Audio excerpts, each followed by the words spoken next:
Hello there, welcome to the Saroy channel and welcome to my Omnibus series.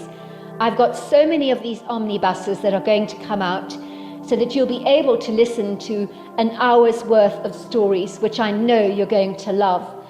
You know, the thing is that telling stories is such a fine art, and it's something that was practiced hundreds of years ago when people didn't have the technology that we have today. And everyone would gather around the fire and listen to a wonderful story.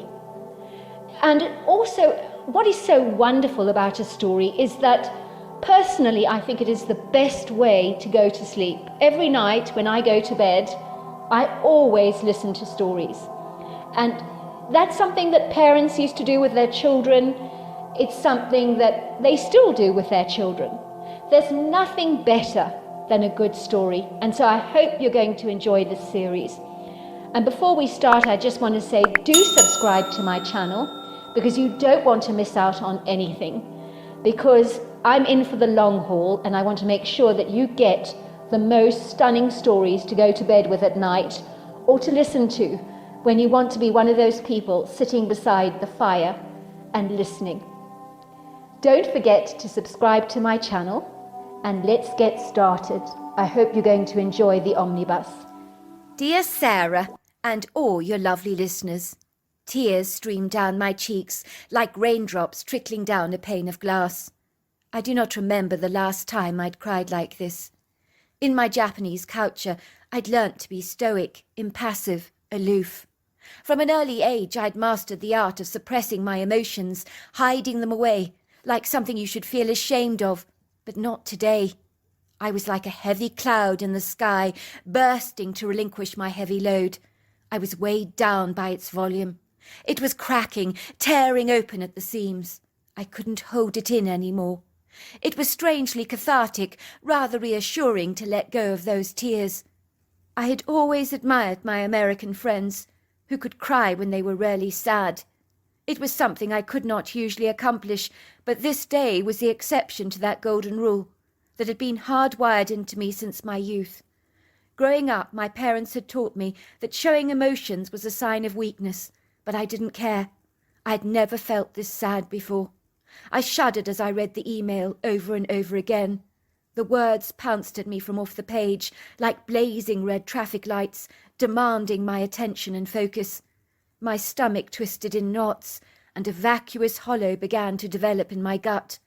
The letter read, "Dear A, I'm sorry to have to tell you the very bad news, but your cousin Jan took her life in the suicide forest.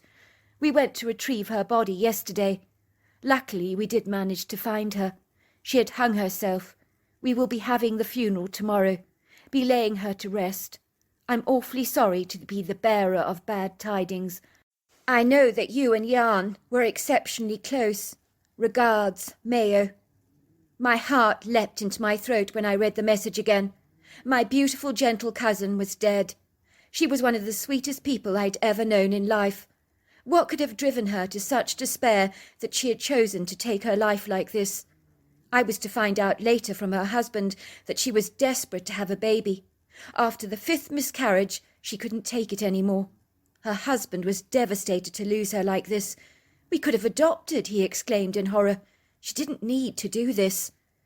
I had been into that suicide forest before, when I was 15 years old, living in Japan, when my mother's older brother had hung himself on a tree there, shortly after his wife had passed away. He couldn't envisage a life without her. He had described her as the light of his life. Once she was gone, the loneliness and emptiness of his life became so profound, he had decided to end it all in the suicide forest. The wretched memory of that gruesome forest still haunted me all these years later, sending the most horrendous chills down my spine. To date, I'd never visited a more gloomful, mournful, in-hospital place. Certainly not the kind of place you would ever want to visit on a whim, although of course there were people who did. Paranormal investigators for Japanese television programs, people who had gruesome fetishes, appreciating, delighting, and enjoying all things very macabre. Loved ones desperately looking for a relative that had gone missing, or the local Japanese police looking to recover the remains of someone identified by relatives. Situated northwest of the majestic Mount Fuji is the sprawling, almost impenetrable Akigahara forest that is so dense with thick foliage that it is known as the Sea of Trees. These trees twist, spiral, curl, turn, their undulating aggressive root systems winding across the forest floor in treacherous threads. They can be seen gliding above the ground in perfidious knotty ropes that are so precariously hazardous it is so easy to stumble and fall over as you venture into the depths of this gruesome, airy, haunting, oppressive place. The energy is so heavy, so profuse, so thick that you can almost cut it with a knife, rather like a piece of cake. The ground is so uneven, rocky, tumultuous, tricky, perforated by hundreds of obscure hidden caves. If that isn't bad enough for you, the most jarring thing about this sinister place is the stillness. The trees are so tightly condensed together that not even the winds can perforate them, so nothing blows in that forest. There is no wildlife there. The silence is so deafening, it's like chasms of desperate emptiness. Indeed, in this soundless, hushed place, it is so very still that even your own breath before your face can sound like a lion's roar. The forest is well known in Japan as the suicide forest, a setting for people's final moments where people come here to hang themselves on one of those trees.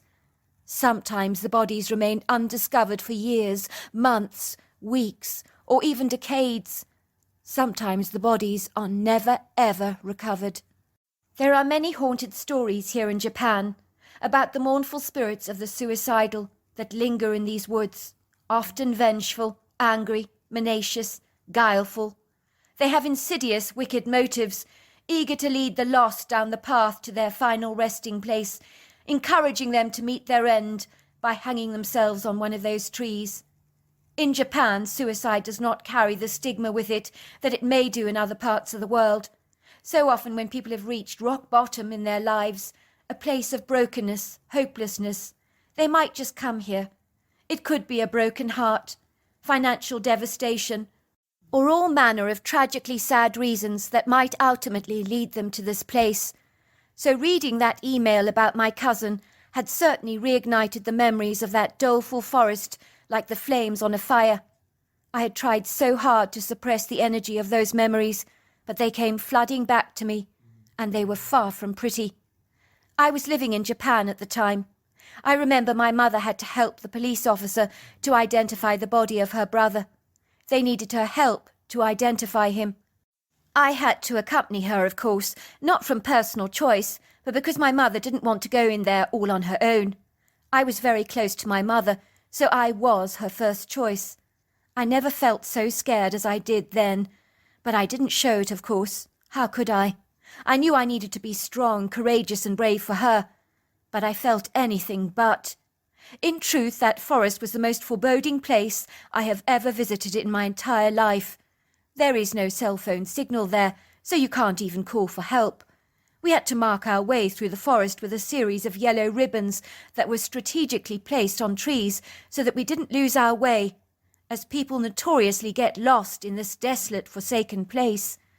"I have seen very bad things in this forest," the police officer warned us. "Very, very bad things indeed. Gruesome things that will make your stomach churn and your heart miss a beat. The forest is haunted. It's dark under the trees. You may see a ghost or an apparition of some kind, but you must not be afraid. They feed off your fear. You need to be courageous. Ignore them." "Are you sure you want to do this with me?" my mother had asked. "You're going to have to be very brave, sweetheart. It isn't going to be easy." Every part of me was screaming, "Of course I don't want to bloody do this. Are you kidding? This is the last thing in the entire world I want to do."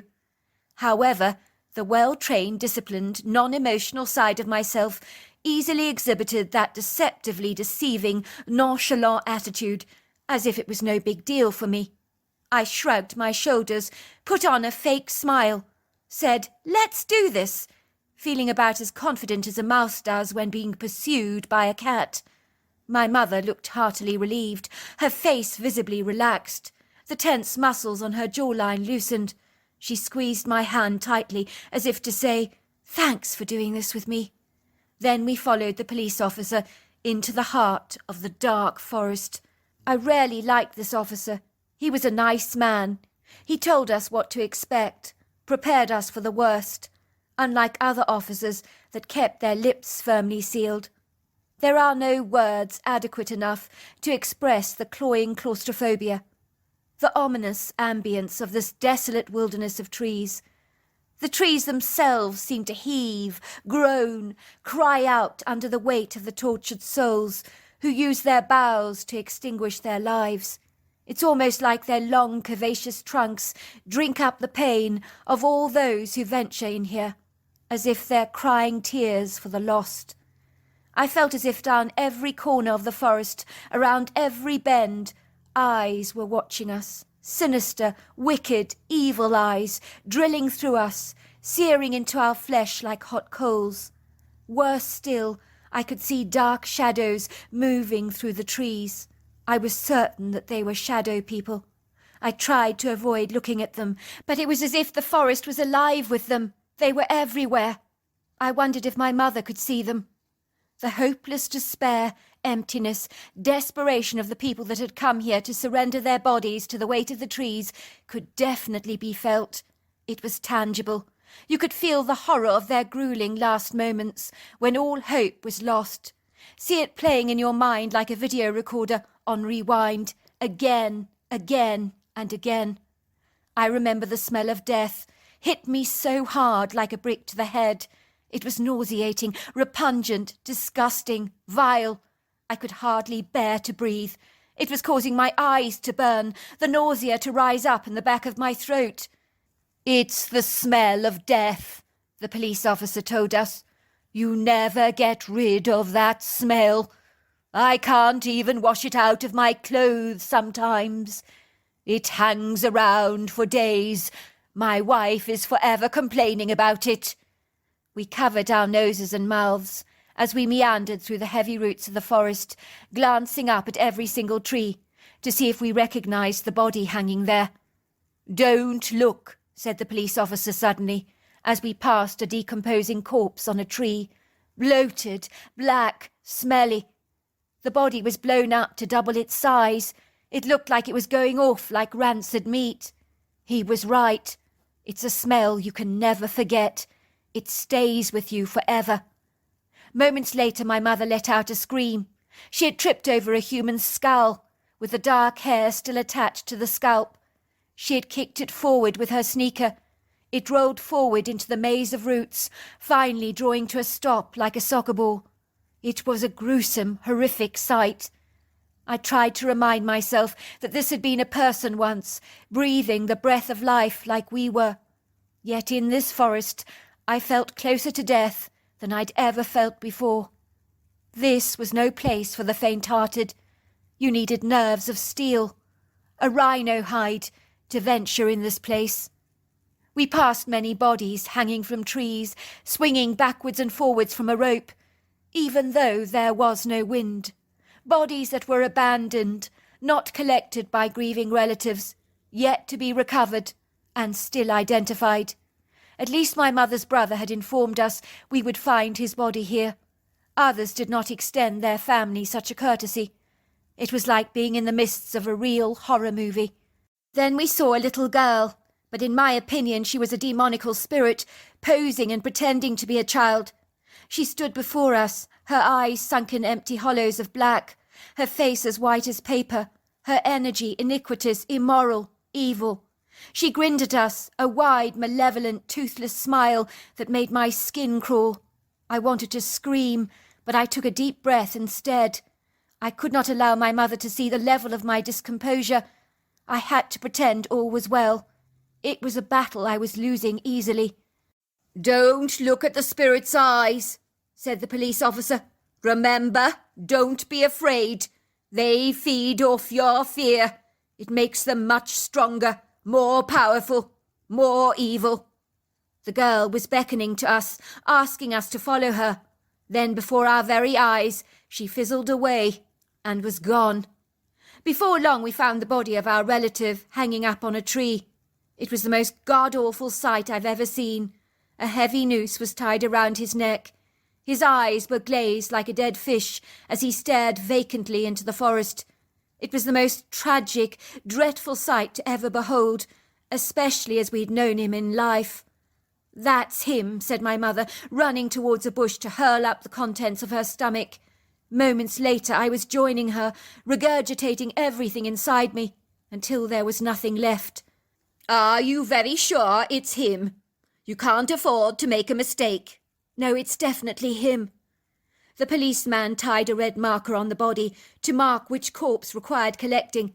Then we literally hightailed it out of the forest as fast as we possibly could. I choked back the tears as I recalled the memory of that event that I'd thought was long since over. Now it had come back to bite me all over again, like the proverbial boomerang. I could exactly imagine how the rest of my relatives would be feeling right now, having to go and retrieve her body from the forest. My cousin was so desperately despairing that she had chosen to take her own life. I hoped that desperateness would never happen to me. Little did I know that I too would come very close to following in her footsteps and attempting to end it all. My parents had moved to Kentucky about 6 years ago, gaining American citizenship from the government. My father was an expert in the manufacture of Toyota cars, which was why our family had settled here, for the purposes of advancing the performance of Toyota. My father's knowledge, expertise, skills were completely invaluable to the American market. I loved the American people. They were open, friendly, warm, convivial.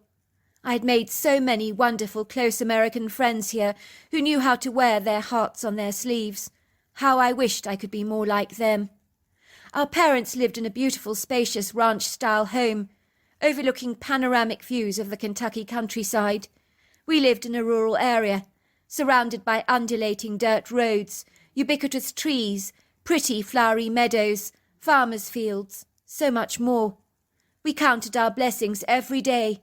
We were so privileged to live in such a spectacular, awesome, beguiling part of the world. Then Mick Taylor entered my life. The first time I met him, my heart almost missed a beat. He was so handsome.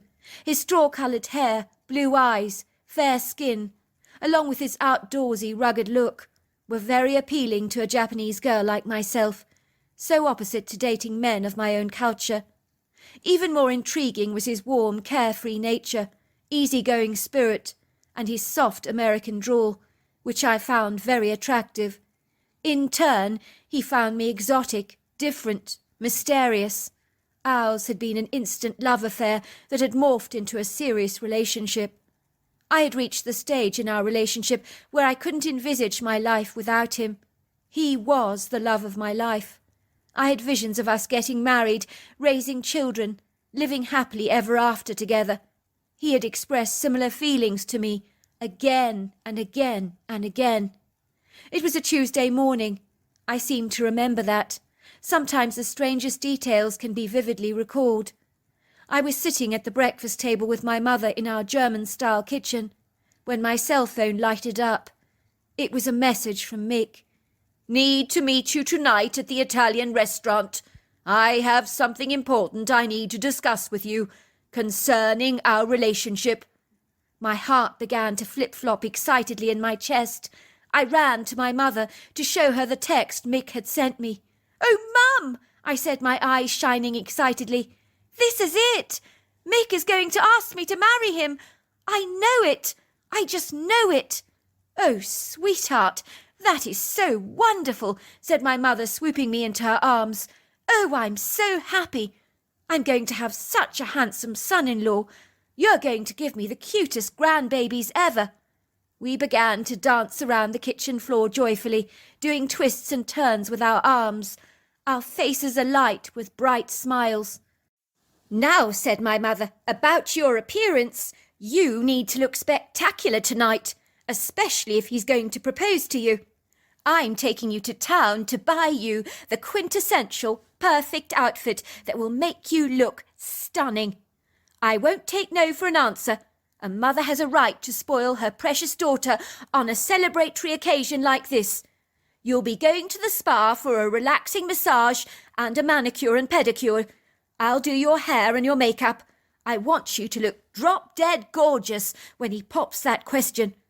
I decided to arrive at the restaurant earlier than usual.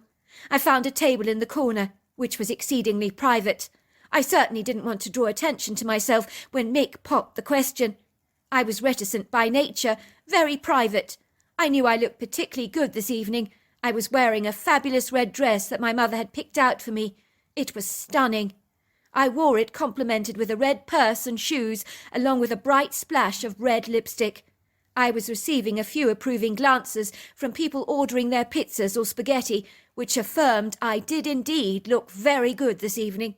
My mother had told me that I needed to act surprised when Mick popped the question. It doesn't do good to know that you're expecting him to ask you to marry him.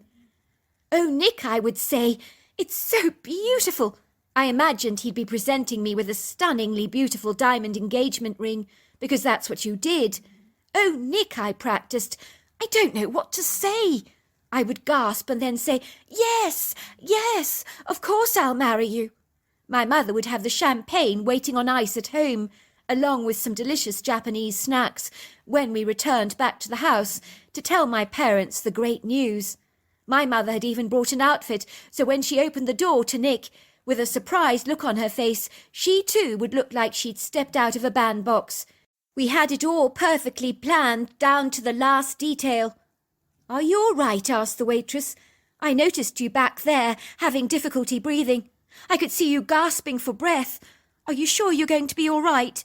You don't happen to have asthma, do you?" Oh, my goodness! The waitress had seen me practicing my gasping. It must have looked rather convincing, since it had drawn her attention, I thought. "No, I'm fine," I said. "I tell you what, could you bring me a glass of red wine? I'm just waiting for my fiancé, sorry, my boyfriend to come." "Sure, coming up," she said. "You sure you're all right?" I nodded. "I'm fine." My heart melted when I saw my handsome boyfriend, soon-to-be fiancé, walking through the restaurant towards the table. I was disappointed. He wasn't carrying a huge bouquet of flowers as I'd expected. That would have been a nice romantic touch. My heart began to thunder in my chest. I was so excited. I felt giddy. I was like a kid at Christmas, aching to open my Christmas present. I just wish he would get on with it, ask me the question for goodness sake. I could barely contain my enthusiasm. I was like an inflated balloon, ready to burst. Mick sat down at the chair, scraping it across the floor as he pulled it towards the table. He smiled at me, but his smile did not reach his eyes. Perhaps he'd had a hard day. That must be it, I thought. "Shall we order champagne?" I asked. Mick looked surprised. "It's Tuesday night. What do we want champagne for? We're hardly celebrating, are we?" I smiled. This was one of his clever tricks. He was playing it cool. I'd go along with him, just pretend I wasn't on to his game. "Shall we order?" I glanced at the menu. I quickly ordered spaghetti bolognese, while Mick ordered spaghetti carbonara. The waitress scribbled our orders down and scurried away. "Now I need to talk to you about something," said Mick. His tone became very serious. The muscles around his chin tightened. His eyes looked awkward, shifty even. He was avoiding eye contact with me. I raised a brow. "Come on, say it. Don't drag it out." "It's not working out, you and me. I think we should call it quits." "What?" I asked. "Is this a joke? You're teasing me. A wind-up? Yes?" "No, of course it's not a wind-up, nor is it a joke. I think the two of us are not working out. It's as simple as that." "But I love you. What are you talking about? I don't understand. There's been nothing in our relationship that has ever made me believe for a single moment that you weren't happy. You always told me how much you loved me, how you wanted to spend the rest of your life with me. Why this change of mind all of a sudden? Why would you throw away our precious relationship like this, as if it was a piece of garbage? How could you do this to us?" "Don't make this hard for me. It's not working out. It's as simple as that. I didn't want to tell you this in a text. That would not have been very nice. That would have been insensitive, unkind even. Better to do these difficult things in person. And this isn't? You're completely insane. A head short of a brain you are. So you thought you'd invite me out to a romantic dinner? Tell me then. You're a real jerk. I thought you were going to pop the question, not turn the arrow around in my heart like a spearfish. Thanks a lot for being such a gallant, chivalrous gentleman. Thanks for this lovely dinner that I can't stomach. And as for being the biggest loser on the planet, that's what you are. At that poignant moment, the waitress looked at me, and then at my boyfriend. She gave him a glare. She could discern he'd upset me. She placed the spaghetti bolognese in front of me and said enjoy, while she threw the carbonara in front of Mick, as though he was a lower form of pond life. "What the heck did she do that for?" said Mick, looking irritated. "I can't help it if she's had a bad day." I stood up, walked over to Mick, tipping my plate of spaghetti over his head, flinging my red wine into his face. Large clumps of meat, tomato sauce, along with strings of spaghetti, rolled down his face in clusters, dropping onto his clothes. His eyes grew wide with astonishment, his face growing crimson with embarrassment, as all eyes in the restaurant turned on him. People were giggling, pointing, laughing, while Mick was desperately trying to clean himself up with a napkin, looking very self-conscious and embarrassed. Good, I thought. He deserved that. I stormed out of the restaurant defiantly. "He brought me out to dinner to dump me," I exclaimed to the stunned diners, who were watching everything before them unfold. "You go, girl. Good for you. He doesn't deserve you," came a woman's voice, followed by lots of cheers. "You're too good for him, young lady. He's an a-hole," said a man. "If he doesn't want you, I'll have you, darling. You're very hot." I made my way back to my silver Toyota Runner, courtesy of my father's job with Toyota. I climbed onto the seat, placing my key into the engine, tears running down my face in heavy streams. Mick was dashing out of the restaurant, his shirt stained by spaghetti bolognese. His face looked furious, enraged, angry. He was shouting, "What the heck did you mean by that? You humiliated me in front of everyone at the restaurant." I ignored him. I accelerated the engine, whizzing out of that car lot with so much oomph, rarely making a point about how indignant I felt. How did I feel? I didn't actually know. I felt empty, despairing, hopeless, as if all my insides had been sucked out by a hoover. All that was left was an empty shell. All my dreams, hopes, aspirations for the future had been blown away, scattered, like a reckless tornado, wiping everything in its wake, leaving behind a trail of devastation. In this case, it was my heart. I'd really loved that man with every part of my being. I would have moved the world for him. Now he had thrown it back in my face, as if it meant absolutely nothing to him. Did he hold me in so little regard? Was I so insignificant, inconsequential in his life? We had been together for 5 years. Now it was over, just like that, without any warning signs whatsoever. My mother ran out of the house looking so beautiful, her face elated, but then the calamity of what had transpired hit her hard, almost harder than it had hit me. "He dumped you!" My mother's face went from joyous to thunderous. "How dare he! The bastard! How dare he treat my precious daughter like this! I would kill him if I could!" I knew she meant it. The next few days of my grief became darker, deeper, more despairing. I hadn't eaten a thing for days. I was losing weight rapidly. My cheeks were sunken, my heart heavy, my mind a whirling kaleidoscope of greys, blacks, murky browns. All the colours of life had been expunged from me. I lay in my bed most of the day, not desiring to even wake up. My depression was so heavy it hung over me like weighted clothes, dragging me down wherever I went. My mother was in a dreadful state, trying to redeem the situation by lifting me out of my despair, but nothing helped. I felt overwhelmed by the world, sinking deeper and deeper into the depths of a black ocean that was swallowing me alive. I had lost my will to live. I now knew what my relative and cousin had felt when they had reached that rock-bottom, desolate, lonely place where I was now. A world where all light had been extinguished, where no sun ever shone. A world where no birds sang, where there was no laughter on the wind. I knew why they had gone to the suicide forest now, to end it all. At the time I couldn't understand, fathom, or even comprehend the level of despair they must have felt. But now I understood it all. I could share in their pain, empathize with their despairing emotions. You may never understand them until you've been there yourself. I left a note for my parents on the kitchen counter.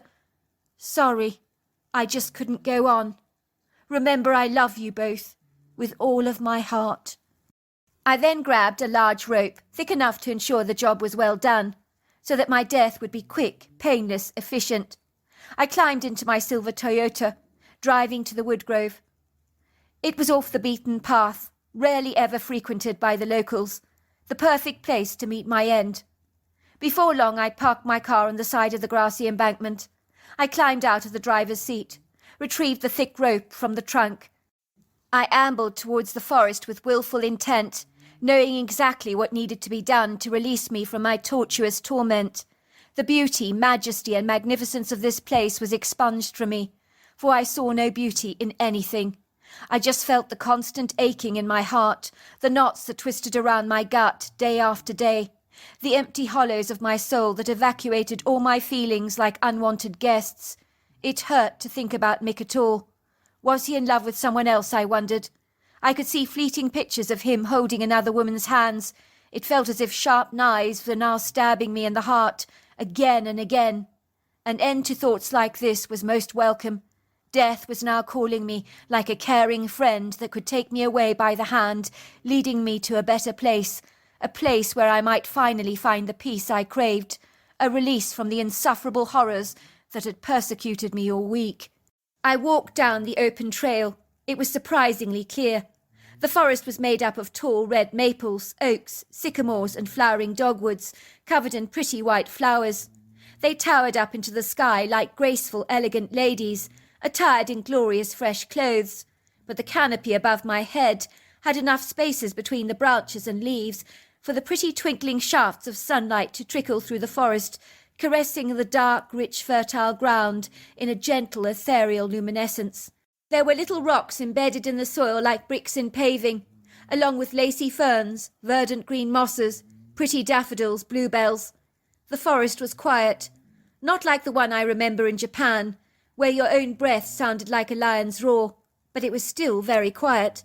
Yes, there was a gentle breeze blowing through the trees, but there was no birdsong, which was odd. But I didn't give the matter any further thought. I had a job that needed doing. The sooner it was complete, the better. I tossed aside the feelings of my parents. I didn't want them to hurt at all. Some might say it was selfish what I intended to do. But I didn't desire to entertain any of those thoughts, or give any of them house room. I didn't want to add guilt to my anguish. It would make things 1,000 times worse for everyone concerned. Soon I found an excellent tree. I proceeded to prepare the rope. I was in the process of putting my head through the rope when all of a sudden there was no rope at all. It had gone, mysteriously vanished. That was when I saw the creature. I knew at once what it was. It was a Bigfoot. I'd heard about such creatures before, but never ever given the reality of such a creature existing in North America much credence. But here it was, larger than life. It towered at about 8 foot tall, about 700 pounds, covered in long flowing black hair, with a bullet-shaped head, along with a human face. The face wore a very annoyed expression, as if the creature was rarely peeved with me. He was holding the rope in his large hands, undoing the knots, shaking his head like an angry mother, mad with the kids for spilling the cereal all over the floor and having to clear up the mess after them. I wasn't threatened, nor overawed by this colossal creature, that in normal circumstances would have terrified the life out of me based on his size and foreboding appearance. I didn't care how big or intimidating he was. If he killed me, well and good, I thought. It would save me the trouble. I rushed boldly forwards to grab the rope from him. He refused to let me retrieve it. I tried to wrestle him, but I was no match for him. Instead, the creature tied the rope onto a tree branch at least 8.5 feet off the ground that I could not reach myself. He looked at me with a satisfied expression in his eyes, as if to say, "You can't get it now, can you?" I absolutely know unequivocally this creature knew my intentions to kill myself, as if he could read my mind. I felt as if I was a queen on a chessboard in a checkmate position. "Give me back the rope," I shouted at the creature. "Give it back to me now! I want it now! Give it back!" The Bigfoot stared at me through his deep, dark eyes. I kid you not, I heard the words in my head as audibly as if you were speaking to me. "You do not have the right to take your life. It is not yours to take." The creature had spoken to me.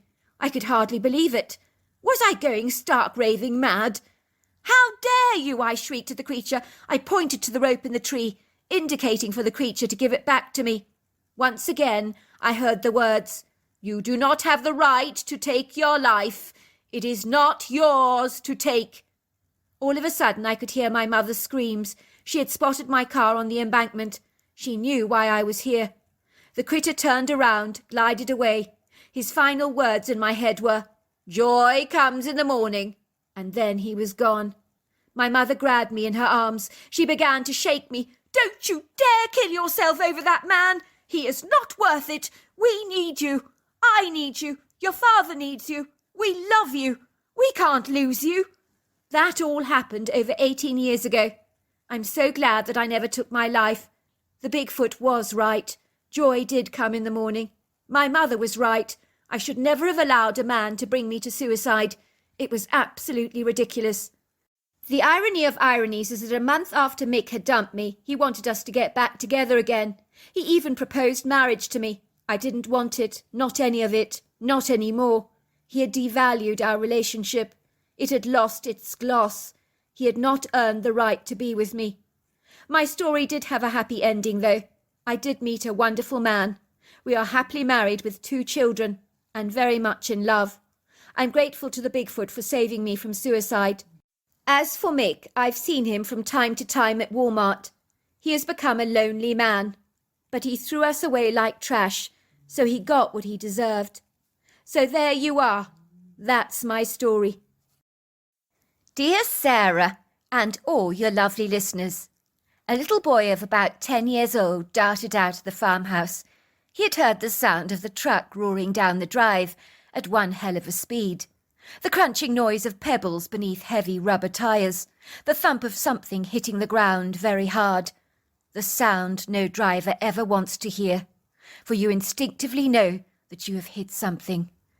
He could hear the truck grind to a very swift, jerking halt, the driver's side door slamming behind him, a man's deep, raspy voice saying, "Bloody hell! What the heck?" The willowy figure of the elderly man, with his thick thatch of white hair, his full white beard, was bending down over the ground to examine the carnage, his weathered face full of regret, remorse.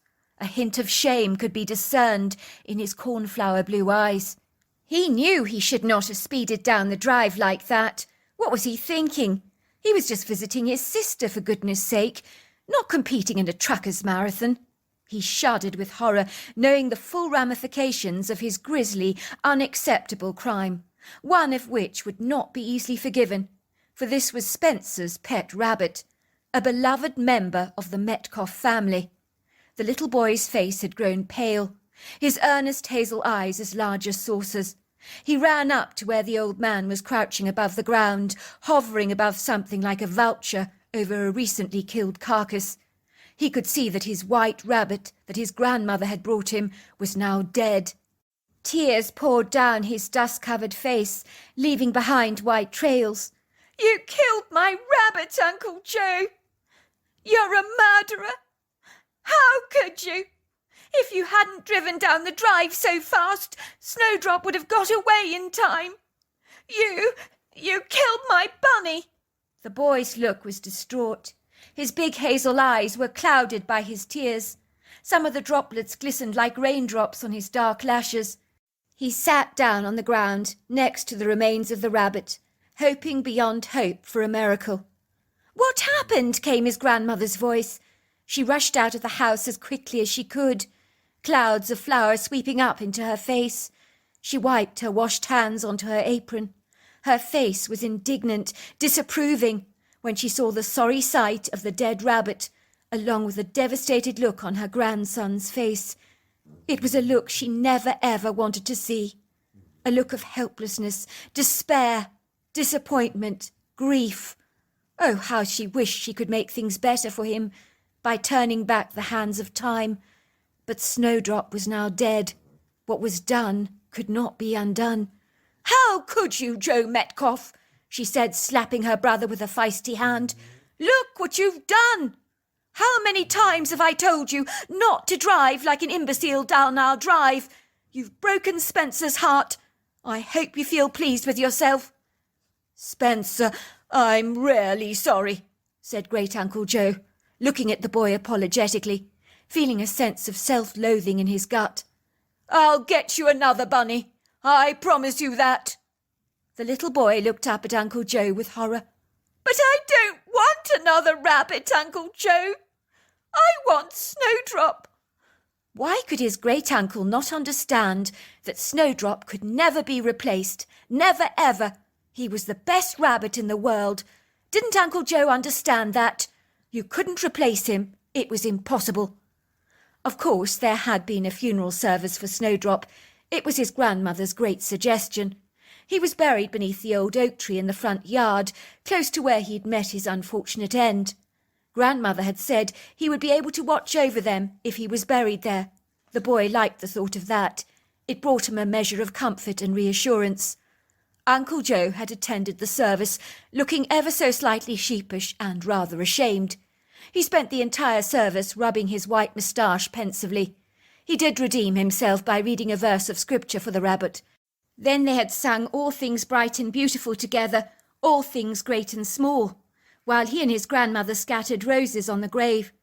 All of a sudden Spencer had observed a large face peering out at them behind the hedgerow, but he must have imagined it, he thought. That little boy was me. I was raised by my grandparents on their farm in Idaho. My own parents were both meth addicts. They were not capable of taking care of me, so both of my grandparents had gained custody of me through the court system. My mother would visit me regularly, under my grandmother's supervision, but she scared the hell out of me. She looked like a zombie, like you see on those very scary movies, those spaced-out people with the hollow eyes, gormless grins, white faces. My grandmother had assured me she had not always looked like this when she was healthy, but it was difficult to imagine her any other way. "Your mother used to be a very pretty young girl," she would tell me. "When she was growing up, all the boys wanted to date her." She would open her large photo album to show me pictures of when my mother had been a young girl. I could barely recognize her. My granny was absolutely right. She was so pretty at one point in her life. It was hard to believe it was the same person. I couldn't understand why the girl with the layers of blonde hair, the lovely vibrant smile of almost perfect glistening white teeth, the soulful deep blue eyes that stared up into the camera with a vibrant enthusiasm, had morphed into one of the ugliest people I knew. Nowadays her face was covered in pink blotches along with these god-awful red spots. Her skin looked dull, weathered, even aged. Her eyes were lifeless, rather like marbles. Her teeth, well, what was left of them, were falling away from their gums. "Why doesn't Mummy look like that now?" I asked. "It's the meth," said my grandmother, looking at me very sadly. "That substance steals your soul. It hijacks your physical appearance." "But why?" I asked. "I don't know, sweetheart. Your mother cannot resist taking the drug.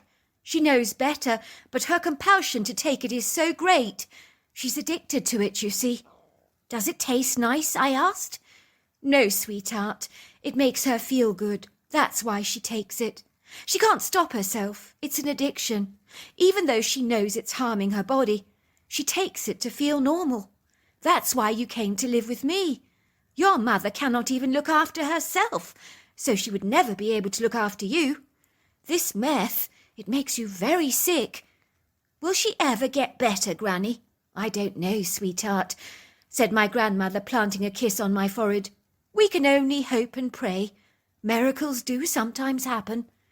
"But if miracles happen, Granny, Why did Snowdrop have to die like that? My grandmother looked at me and said, "Sometimes life can be very cruel, sweetheart. I like to think that maybe your mother can learn some valuable lessons in her life from her meth addiction. That's the only way I can cope with what she's done to herself." I had never known any other life but the rich, vibrant days I spent living with my grandparents in their rustic farmhouse. I was so glad I lived with them. In my eyes, they were my true parents.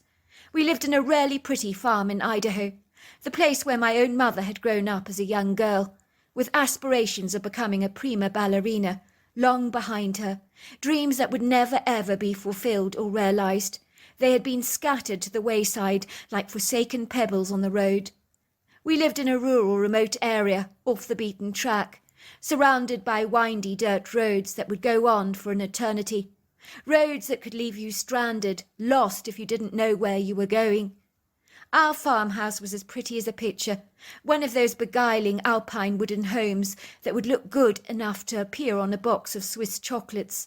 It was situated against a backdrop of undulating mountainous hills that towered up under the sky, many of them superbly swathed in carpets of green foliage, most notably from the Douglas firs, lodgepole pines or mountain hemlocks that clustered together as they rose up this mountainous ascent.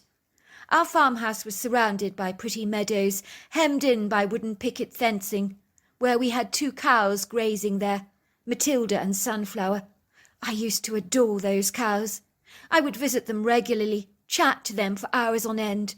They would look up at me as they chewed the grass and moo. I always felt they understood exactly what I was saying. They looked so intelligent, so discerning, so clever. Matilda was particularly affectionate. I'd often brush her with a steel comb. Boy, did she love that. If she had her way, she'd have me combing her day in and day out, but that was never ever going to happen. My grandfather had a huge black dog called Rufus. I'm not sure what kind of breed he actually was, but he was very large as the St. Bernard. He followed my grandfather around devotedly everywhere he went, lying by his side contentedly when he was reading the paper or smoking his aromatic pipe. He would accompany him on hunts, always jumping into the back of his truck on shopping trips to the local town. I could never separate Rufus from my Gramps. Try as I might, he would not even be remotely tempted to a game of ball unless my grandfather was involved. Then he would dash around the meadows, wagging his tail profusively, barking happily, and retrieving anything that you threw at him. One of my favourite spots to hang out was the woodgrove, where large clusters of lodgepole pines were gathered together like a crowd of tall people over a vast area. These trees were so majestic, magnificent, imposing. I found I was always drawn to them like old friends. I loved this tranquil, enchanted woodland sanctuary, always alive with the sound of pretty birdsong, with the strong smell of butterscotch enveloping the air. When you entered the woods, they were shaded from the heat of the midday sun. It was so cool in there, darker too, with a very subtle ethereal light that danced through the trees, twinkling onto the dark, fertile soil, covered in lacy ferns along with an abundance of very beguiling green moss that bespeckled everything, rather like the sprinkles on a fairy cake. Better still was the prettiest little stream that traversed and meandered through the woods. It gushed over the rocks with a feisty, thunderous current. Its water was so crystal clear that you could literally see the pretty rocks beneath the water, their shades of greens, reds, and creamy browns, very attractive to the eye.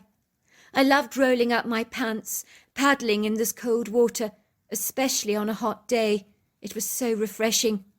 One day as I was paddling around in the stream, picking up some of the pretty rocks in the shallow end, throwing them into the water, watching them skimming across the surface, finally sinking to the sandy depths to join the rest of the stones beneath, I suddenly sensed I wasn't alone, that something or someone was actually watching me. I looked up to study the trees, to see if anything was actually there, but I was rewarded with nothing. Then I suddenly heard a shh sound. I knew at once that someone was trying to get my attention, but who? And then I saw her. She was indicating for me to follow her with her dark fingers. I knew she was female. She had a maternal energy like my grandmother, along with a pair of floppy breasts that drooped down low on her chest. I did, without any hesitancy, doubt or reluctance on my part. I wasn't remotely scared, not even for a moment or a fleeting second, although I had no clue what or who she was. In my opinion, she was like a large bear, but she stood up tall like a man, was covered in long flowing golden brown hair, a very beguiling beautiful colour. I did notice she had a head shaped rather like a mountain gorilla, low slung on the shoulders, but her face was exactly like a human being. She was quite feminine, really, I thought. I noticed her deep-set dark eyes were animated, joyful even. There was nothing about her demeanour that made me the least bit apprehensive or uptight. On the contrary, I felt intrigued, curious, excited even. What did she want to show me, I wondered. I sensed it was something wonderful, really, really wonderful. I followed the creature. She handed me this ball of fluff. It was a tiny, cute puppy, the sweetest thing I'd ever seen, really rather reminding me of a golden retriever, only much, much tinier. She looked at my pleased expression with twinkling eyes, as if she was waiting to see my eyes light up like a Christmas tree. She was not disappointed, for they did. The creature looked over the moon, ecstatic, thrilled. She seemed to delight in putting a smile on my face. It made her feel good, really good. The little puppy nuzzled me, pressing his tiny paw against me.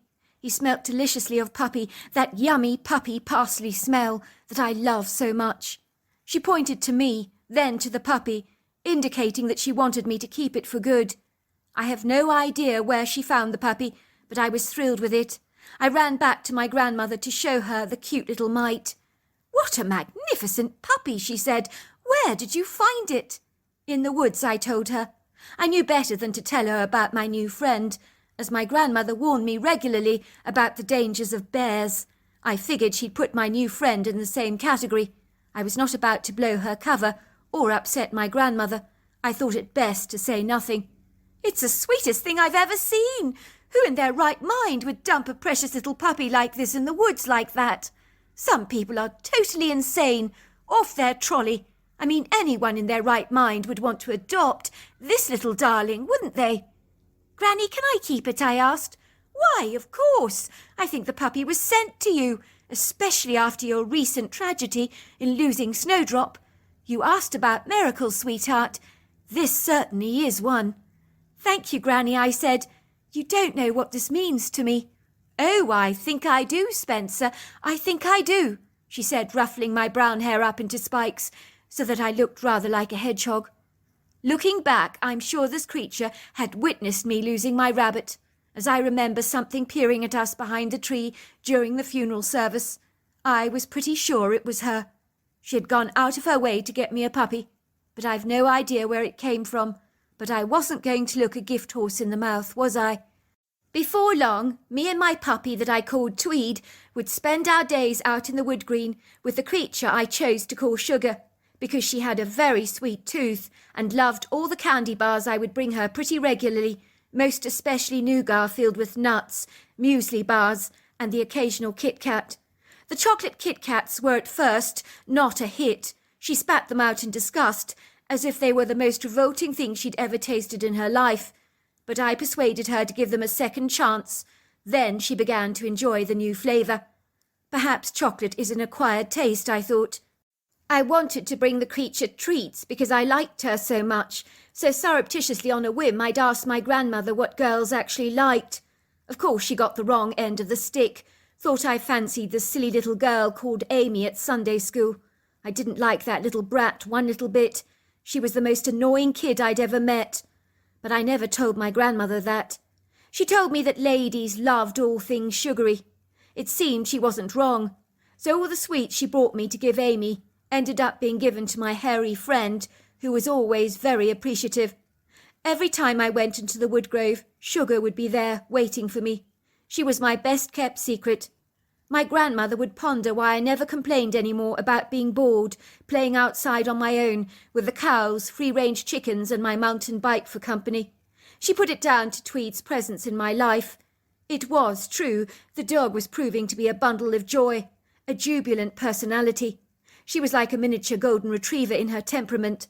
She loved Sugar as much as I did. Sugar used to take my hand as if we were besties. Her hands were leathery, pinkish underneath.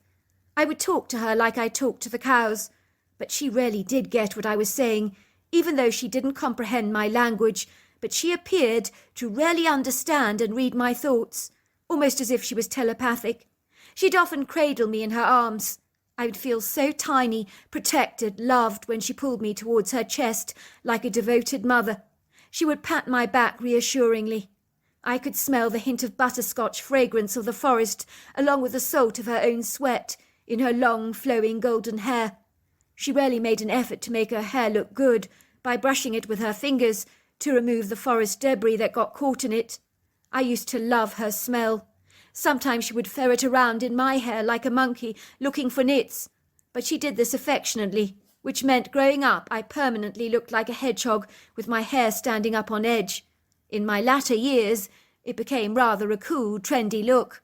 One day I noticed a very sizable creature, much like Sugar, only much, much bigger, standing there in the undergrowth watching us, with intense, deep-set dark eyes.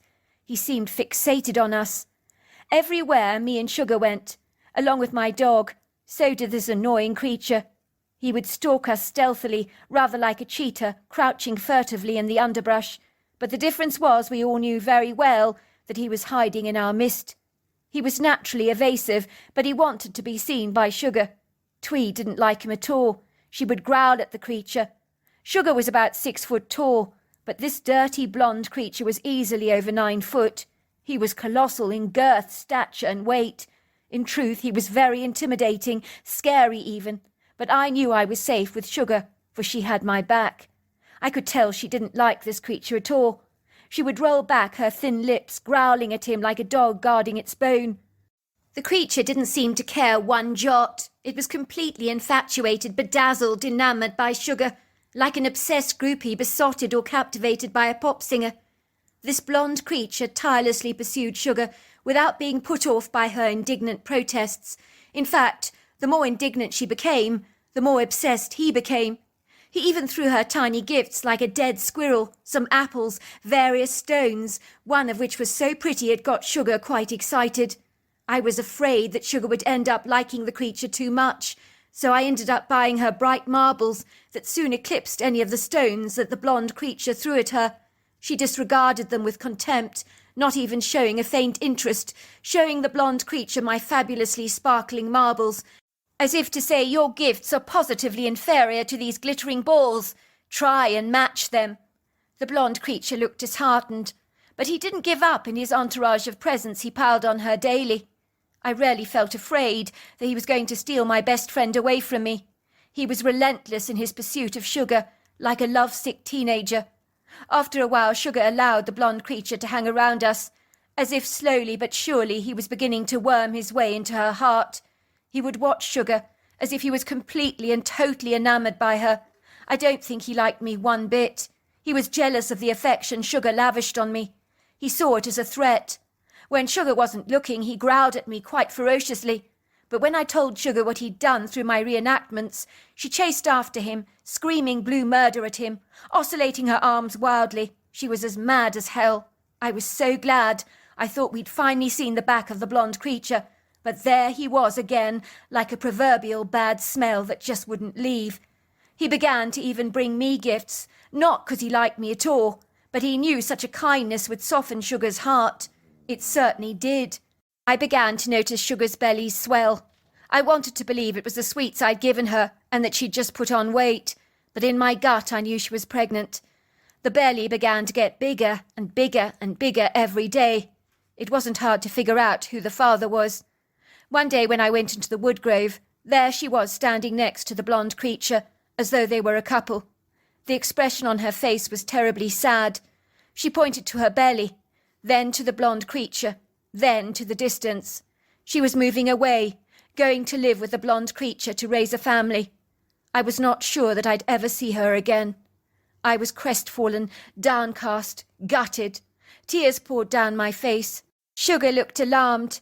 She took me into her arms, wiping away my tears with her hands, rocking me backwards and forwards for ages. She stared deeply into my eyes, cupping the corner of my face with her hands. Even the blonde creature seemed more compassionate, empathetic, and understanding. He moved towards me, patted my back gently, grunting. I was amazed that Sugar and the blonde creature were speaking to each other in a strange language, incorporating lots of clicks, reminding me of the language spoken by the First Nations people. I knew they were talking about me. I felt as if she was saying she'd come back to visit me. The blonde creature nodded encouragingly to affirm this fact. Then they were gone, moving so gracefully like the wind. I remember my heart was broken. I was inconsolable with grief. My grandmother had no comprehension what was wrong with me. I think she thought that Amy had rejected me, finally dumping me. She kept telling me that Amy was not the only girl in the world. She was sure I'd meet someone else I liked. It must have been 5 long years that went by. For me it felt like an entire lifetime. I'd given up all hope in seeing Sugar again. The grief hung in my heart like silken cobwebs, too tough to dust away. I didn't want to think about Sugar too much. It really hurt. She was the finest friend I'd ever known. So non-judgmental, so accepting, so completely loving. Life was a lot less rich, magical, or pleasurable without her around. She always knew how to bring a smile to my face or comfort me when I was sad. One morning when I was riding my bicycle down a remote country road, Tweed was getting all flustered and excited about something, wagging her tail profusely, as if she could smell something she really liked and was well acquainted with on the wind. Then I saw them running through the trees towards the embankment, jumping over the embankment in long jumps onto the side of the road. It was Sugar, the blonde creature, along with another creature that was about 3 foot tall, which I realized was Sugar's son. I dropped my bicycle on the side of the embankment, running towards Sugar. We couldn't stop holding each other. She rocked me backwards and forwards in her arms. She was making an ah sound as though she was so happy. She grunted with pleasure to see me. She pointed proudly to her belly and then to her son, who eyed me curiously, but appeared rather reticent, withdrawn and quiet. Yet I could tell he was rather fascinated by me and knew a lot about me. Eventually the 2 creatures left me, Sugar and Tweed, to our own devices. We spent the whole day together, swimming in the nearby creek. I talked to her for hours, while she nodded, as if she understood everything I said, just like old times. It was one of the most magical days of my entire life, one that leaves an indelible impression on my mind that will never ever be forgotten. That all happened about 25 long years ago. I miss Sugar dreadfully, but I'm unlikely to ever see her again, as my grandmother's farm in Idaho is now owned by other residents. My grandmother died 15 years ago. I also miss her so much. I now live with my wife and 2 kids in Philadelphia. I do take the family to visit the area, in the hope that one day I might see Sugar again. This time introduce her to my kids. I know the creature I encountered all those years ago was almost certainly a Bigfoot. It's impossible for me to think negatively about Bigfoots. Sugar was one of the most human people I've ever known. My little kid Jason said to me, "Daddy, but aren't Bigfoots supposed to be bad?" I said to him, "Son, just like people, you get good ones and bad ones, but the one Daddy knew was more human than a lot of people I know." So there you are. That's my story. Dear Sarah, and all your lovely listeners, I never enjoyed driving in the dark. This evening was no exception to that golden rule.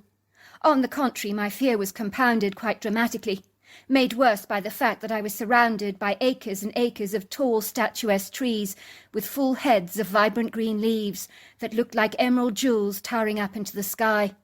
I was on a remote, windy mountain road, without a solitary soul in sight. And unlike a tortoise happy in his own shell, I felt vulnerable, insecure, unsettled on my own. I was returning home to the city of Denton, nestled in the heart of a very beguiling valley in central Pennsylvania, on the banks of the Susquehanna River, where I lived with a couple of other nurses in a semi-detached home in one of the closely grouped neighbourhoods there. The city spanned over 25 square miles, encompassing the rural areas around it, where there were long, windy roads that snaked out in every direction from the city into the heart of the countryside, which was always densely forested.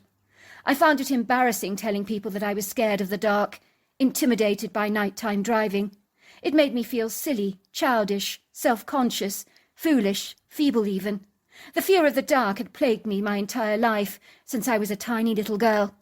I would go to sleep at night with a nightlight on in the passage, a childish habit that I'd never grown out of. I always imagined that there were monsters hiding under my bed, or unseen invisible eyes glowing at me fiercely in the dark shadows with nefarious intent. Indeed, I was so petrified of getting out of bed that I made sure never to drink anything before I retired. I didn't want to be traipsing to the loo at the dead of night. God only knows what spectral predators were lurking down the passageway, ready to pounce on me unawares. Even my fiancé Fraser was oblivious to my nocturnal fears, as this was a secret shame that I had buried away like a squirrel with its stash of acorns, very afraid for anyone to find out my Achilles heel.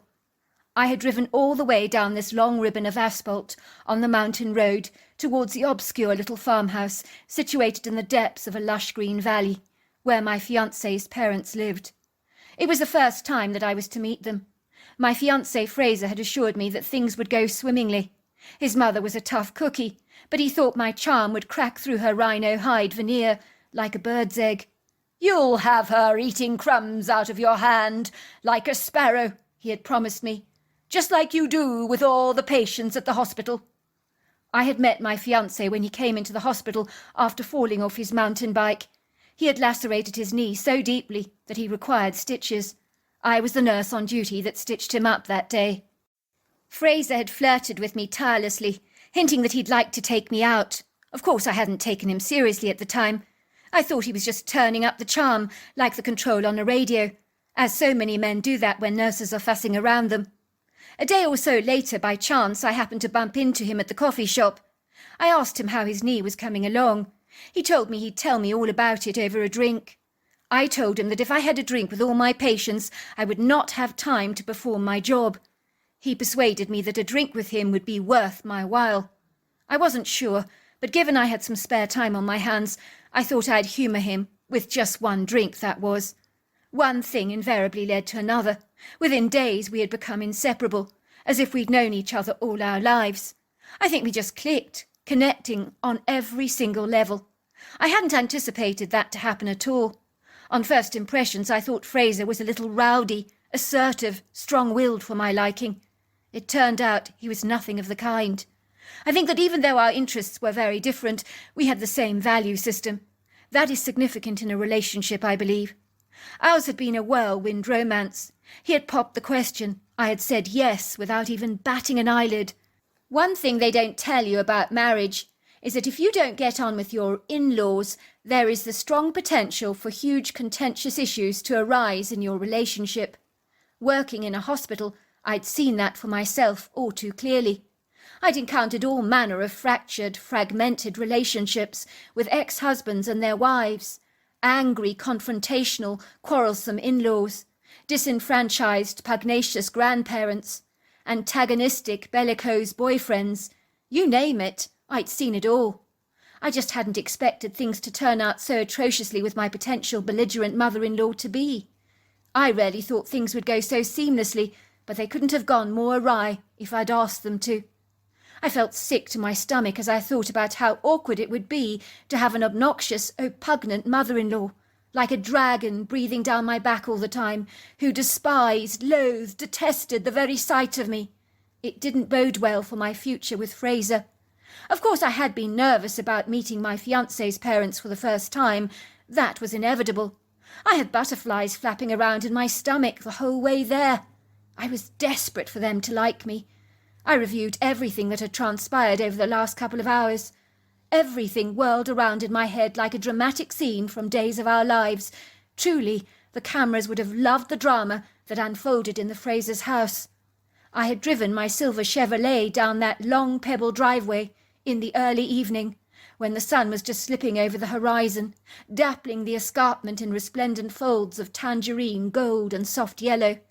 It was late April, slipping into early May, so there was a distinct chill in the air, but it was clear spring was on its way. I parked my car, drinking in the vibrant, rich views of this tranquil oasis, where my fiancé had grown up as a young boy, here in Pennsylvania. Brace yourself, I told myself, drawing in a deep breath.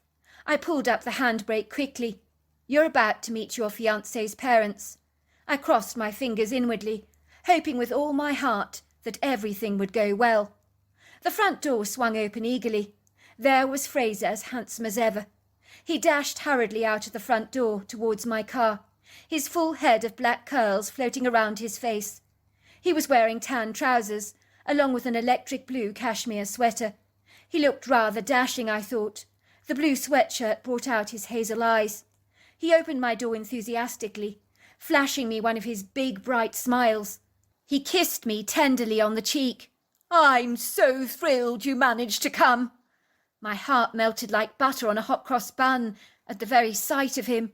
"You look so beautiful this evening," he whispered, glancing approvingly at the bright figure-hugging yellow dress that I was wearing, that was modest, smart, at the same time very, very stylish. "You look so dazzling, like a sunflower, so bright and cheerful. Oh, I love that colour on you. It really is very flattering. It shows off your dark black hair, along with your stunning svelte figure, so perfectly." "Be brave," he said, lowering his tone. "My parents are rarely pussycats. I'm sure they'll love you as much as I do." I climbed out of the car nervously, holding my bottle of French champagne, escorted by Fraser's warm hand, firmly clasped in mine. He gave it a tight, encouraging squeeze, leading me proudly through the dark passageway to a lighted living area, where his parents were seated around the marble fireplace, enjoying the warmth of a cosy, crackling fire that spitted, crackled, and smouldered away happily in the hearth. There were 4 lackadaisical cats comfortably loafing languorously over various sofas, lying fast asleep with paws outstretched like luxurious Persian-covered accessories, adding to the opulence of the rather grandiose decor. They barely even acknowledged me as I entered the room, although the rather slothful, rotund, fluffy white cat on the far sofa did give me a rather wilting look through an half-open eye, as if to say, "Who are you?" I'm rarely too unambitious, bone-idle, and sleepy to even care. It was a very stylish-looking room, swathed in greens, pinks, and golds, along with interesting pieces of contemporary artwork on the walls, along with a square oak coffee table covered with picture books of artists' photographs. I noticed his father was smoking an aromatic cigar, while clouds of the pungent smoke infused the air. He looked up at me, his brown eyes twinkled approvingly. "Who have we got here?" he said, glancing up at me warmly. "This is Jennifer, Dad, my fiancée, my soon-to-be wife," he said proudly. "The girl can speak for herself, can she not?" said Fraser's father, moving towards me, giving me a warm, generous open hug. "Welcome to the family, Jennifer. It's so good to finally meet you. Fraser has told us all about you. He most certainly has done extremely well for himself, I can see. You're quite the stunner. He's a very lucky man indeed." "Oh, that's very kind of you to say," I said. "No truer word was ever spoken, my dear." I liked Fraser's father instantly. He enveloped me with his bountiful, warm, friendly energy. But it was not so sunny or rosy on the other end of the room, where the full, ample figure of his mother was sitting, with one leg crossed over the other, in what seemed like an aggressive, defensive, somewhat hostile stance. Her white hair stood up on edge, as if she'd been subject to static electricity. She was wearing denim jeans, along with a pink sweatshirt.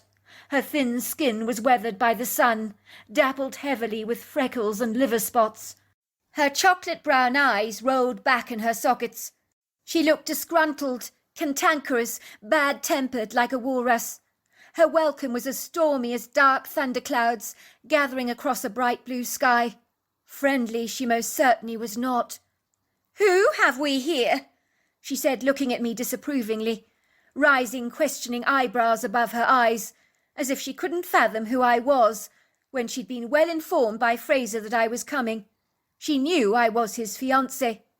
"Oh, this is Jennifer, is it?" she said, her eyes studying me. "How vulgar, dear, to wear such a bright yellow colour like that. It's positively bringing on one of my migraines." "Mother, don't be so rude," piped Fraser. "This is my fiancée Jennifer I told you about. Your future daughter-in-law, I'll have you know. Oh, I do apologize for my rudeness, dear, but that colour you're wearing, it's so in my face. I feel like I need a pair of sunglasses to see you more clearly. What possessed you to wear a colour like that? You look exactly like a yellow canary. I'm sorry, I stammered. I won't wear such a bright colour next time.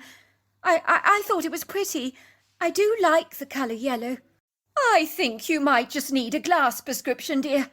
That's if you can't see how frightfully vibrant you look. Where you from, girl? She snapped at me, almost barking like a dog, regarding me through her hawk-like eyes that gave me the distinct impression she'd like to grab me in her talons and tear me apart limb from limb. From the city of Denton, I stammered. Not too far from here. I see. I go there quite often. I have my hair done at the hairdresser. She does a good job on my hair. Liesel's her name. So how long have you known my son? We've only known each other for about 6 months. 6 months? You want to marry my son after such a short time? That's ridiculous. You barely know him at all. Mother, don't be so mean, said Fraser, grabbing my hand. I love Jennifer, Mum. I've not felt this way about anyone else before. I want to spend the rest of my life with her. It really would be nice if you could be happy for us. 6 months, son? I've taken books out from the library longer than that. You mark my words, not all of those books have had happy endings either. You should never be so hasty to get married. Very big mistake. Rosemary, snapped Fraser's father. Now that's enough. I apologise, Jennifer, for my wife's abrupt rudeness. I think she's finding the idea of losing her son to another woman really rather daunting. You must please forgive her. Oh, you do talk nonsense, Charles Walker. Why would I be jealous of a woman who looks like a bumblebee that wants to pollinate all the plants? Please, I've got better things to do with my life than indulge myself in petty jealousies. I happen to be looking out for our son's interests. You would do well to do the same, instead of sitting there, Charles dear, like a lumbering oaf, without a care in the world, smoking your cigar. I doubt you'd give a damn if Fraser married a pigeon. Now, dear, don't be so nasty. That was highly uncalled for. Of course I care about who Fraser marries. I happen to think he's chosen a very beautiful bride-to-be with Jennifer here. It might be nice if you welcomed her to the family.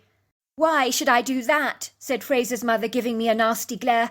I'd happily put her in a canary cage, toss her some seeds if I had one. I'm going now to prepare dinner. I apologise for my crotchety wife's behaviour, said Fraser's father, flushing a bright crimson colour. He handed me a glass of white wine. She's proprietal, overprotective towards Fraser, I'm afraid.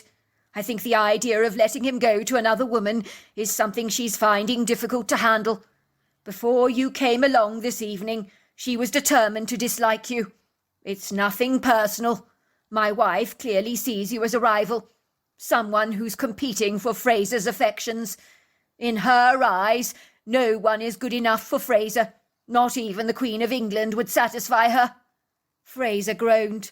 Oh, he put his arms around me. Dad, I'd no idea Mum would be so uncordial towards Jennifer. She's been downright rude. I feel positively embarrassed.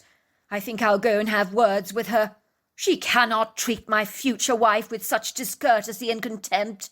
I won't stand for that. Good luck, son. You're going to need it. You know what your mother's like when she gets her knickers all in a twist. You probably would do well to give her a wide girth. If I were you, I would do that. Leave her on her own when she's in one of her truculent moods, I mean. I could hear Fraser, along with his mother, arguing in the kitchen. It would seem their conversation could be heard in the living area. I wanted to squirm, I was so embarrassed, while Fraser's father looked very uncomfortable, shifting awkwardly in his upholstered chair, reassuring me that he was absolutely certain his wife would eventually come round to her senses sooner or later, even if it meant he'd have some sharp words with her himself. I love my wife, Jennifer. Don't get me wrong, I really do. more than anything in the world. But she can be as obnoxious as a stingray when she gets jealous. That stinger of hers, it's lethal, toxic. You don't want to be on the receiving end of her wrath.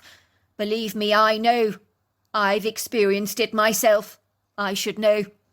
I think you brought out the green-eyed monster in her tonight, stepping into the house in your dazzling yellow dress, overshadowing her in her scruffy jeans. It's only turned up the heat of her indignation and resentment towards you. But I love her, Mother, I could hear Fraser's voice protesting. Look at her, sweetheart. She's not your type. You can see that a mile off. Since when have you ever known my type, Mother?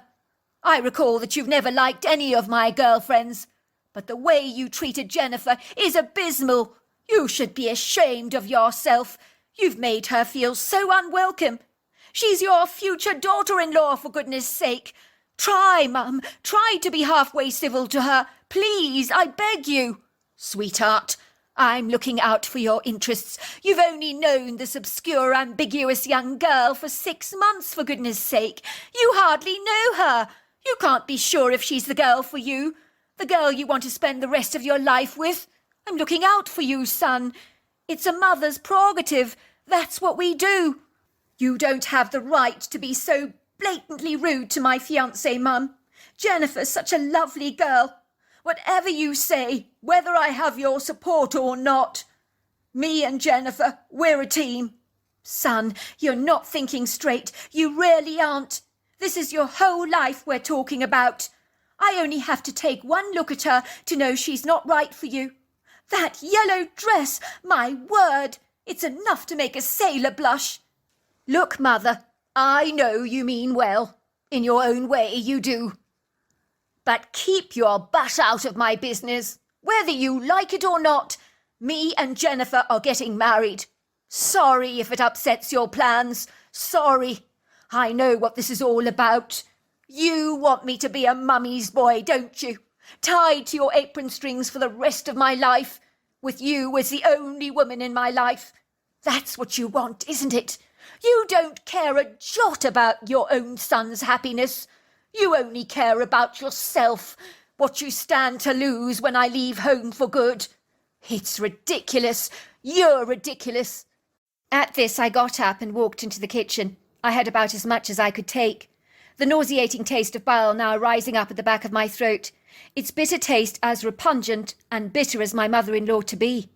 It was insufferable hearing my fiancé's mother talking to her son like that, as well as belittling our relationship, as if it was just a meaningless fling that had no lasting significance or value. It really seemed like his mother only cared about herself. I love your son, Mrs. Walker. I'm so sorry if you disapprove of me as your potential daughter-in-law. There isn't much I can do to redeem that situation. I wish I could. I think in the circumstances I really need to leave. I really can't have dinner in such an uncongenial atmosphere. I've seen your type before, Mrs. Walker. I'm a nurse. I work with people all the time. I do understand it's difficult to let go of your son, but I'm not stealing him from you. I have no intention of doing that. I think if you carry on the way you do with your belligerent outbursts, you'll sever your relationship with Fraser yourself. I think that would be a terrible shame. I'm only sticking up for my son. He'll make a grave mistake if he marries you. I knew from the moment that you entered the house in your blazing yellow dress that you were bad news, very bad news. Go on, out. I don't want you under my roof any more. Jennifer is not going anywhere, Mother, said Fraser, putting his arms around me protectively. She's not a fly you can squat. She's my future wife, for goodness sake. If I didn't know any better, I'd say you were jealous as hell. She's staying for dinner, whether you like it or not. I'm sorry, Fraser. I'm not hungry, I said, blowing him a kiss. I'm not staying for dinner. Not in this unwelcome, hostile atmosphere, that is. Call me in the morning. I'm going back home now. Before Fraser could change my mind, I quickly dashed out to my car, opened the driver's door, flung myself onto the seat, put the keys in the ignition, revved up the engine, did a swift U-turn, hightailing it out of the drive at one heck of a speed, with Fraser, along with his father, watching me with very aggrieved expressions on their faces. They were both shaking their heads. Fraser tried to run after my car, oscillating his arms wildly, virtually begging me to turn around. But that was never going to happen. I ignored him. Once I was on the long, curvy asphalt road, I sighed with relief. I was so glad that I was away from that hostile ambience. I would never imagine Fraser to have such a volatile mother like this. She was virtually volcanic. I could feel the tears rolling down my cheeks as I drove away. It felt as if my dreams about getting married to Fraser had been flung out of the window in a second. I didn't want the poor man to choose between me and his mother. If she despised me so much, would our relationship ever work, I wondered. Family have always been a big part of my life. I certainly didn't want to be the reason my husband became estranged from his own family. In a trice, thoughts of what had recently transpired were pushed in the back of my mind in the holding bay, so to speak, as I became hauntingly aware how baleful and dark it was outside. I was on a remote country road in the middle of nowhere, with 0 street lights, surrounded by trees, without a single reassuring light of a cheerful home in sight. Shivers of dread trickled down my spine. It would seem that despite the light of the pale cream luminescent moon, along with the clusters of the bright silvery stars twinkling like diamonds in the firmament, everything was so pretentiously black out there, with an inauspicious foreboding vibe. I could see the shapes of the trees, swaggering like drunken sailors on a rocky boat. I knew this was due to the feisty easterly wind that was picking up speed and blustering through the trees, causing them to jiggle, dance, and shake rather precariously. So even the graceful movements of the boughs bobbing up and down made me think of spectral beings like ghosts, monsters, demons. Focus on the road ahead, I told myself. Calm down, relaxed. It's all going to be just fine. All of a sudden, my car hit something sizable in the road with a loud, thunderous thumping sound, leaving me with no time to brace for impact. I had seen something reddish-brown bolting across the road so swiftly. I could not stop in time. Then I noticed a dark, shadowy thing. It was hot on the deer's trail. What was it? At first I thought it was a bear. The hood of my car crumbled inwards, buckling, folding, and opening up like a can of baked beans. My body had jolted, my head whipping forwards, but luckily the seatbelt had prevented me from going flying through the windscreen, saving my life without a shadow of a doubt. I felt disorientated, confused. My car was a complete write-off, but I was unharmed. Luckily I managed to open my inside door. I grabbed my head torch, placing it on my head. I never went anywhere without it. I moved towards the front of the car to see what I'd hit. I could hardly believe it. It was a beautiful doe with a very extended stomach, which made me very sad, because I thought she might be pregnant. I could see the animal was still alive, suffering dreadfully from being hit. All of a sudden I saw the silhouette of this 5-foot dark creature approaching the road. His deep-set dark eyes were pinned directly on the half-dead doe, lying there, as if he couldn't quite fathom what had actually just transpired. I doubt he had expected his quarry to be slain with the assistance of my car, which was now a buckled piece of metal from the front side. He didn't give it a second glance, nor did he even appear to notice me at all. His focus was completely on the deer. For a second he looked rather pleased with himself, but that content, smug, self-satisfied look was not about to last for very long. That was when I realized this creature was no bear. It was a Bigfoot. I could hardly believe it. It wasn't as big as I would have thought a Bigfoot should be. It was streamlined, lanky, rather like a 5-foot teenager, but covered in hair. He looked so human, with the exception of his overlong arms, and cone-shaped face, of course. I was completely dumbfounded. I was just processing what I was seeing when thundering out of the trees was another Bigfoot. But this one was absolutely humongous, towering at about over 8 foot tall, with large pillowy breasts. The creature was wide, burly, hefty, muscular. She looked belligerent, angry. There was an aggrieved expression on her human face that registered extreme disappointment. For a moment the two creatures began talking backwards and forwards, backwards and forwards, backwards and forwards. The female's voice was quite high-pitched, indignant, somewhat raised. Over and over again she kept pointing to the absence of the antlers, and of course to the extended stomach as well. The smaller Bigfoot looked rather sheepish, bashful, ashamed, as if he knew he had done something very wrong, and that his mother was far from pleased with his lack of hunting prowess. You could see she was exasperated with her son, like an infuriated mother with her kids failing grades at school. At this stage the deer was crying out in pain. It was an insufferable sound that I could hardly bear. The female Bigfoot could not abide it either. She clearly wanted to end the creature's suffering, and demonstrated to her son how to twist the neck. I was relieved she put it out of its misery. Then she appeared to be piercing open the stomach cavity of the doe, pulling something out of her belly. Out popped the sweetest baby fawn. I could hardly believe it. I gasped so loudly in astonishment that it was so audible that the female Bigfoot looked up in my direction.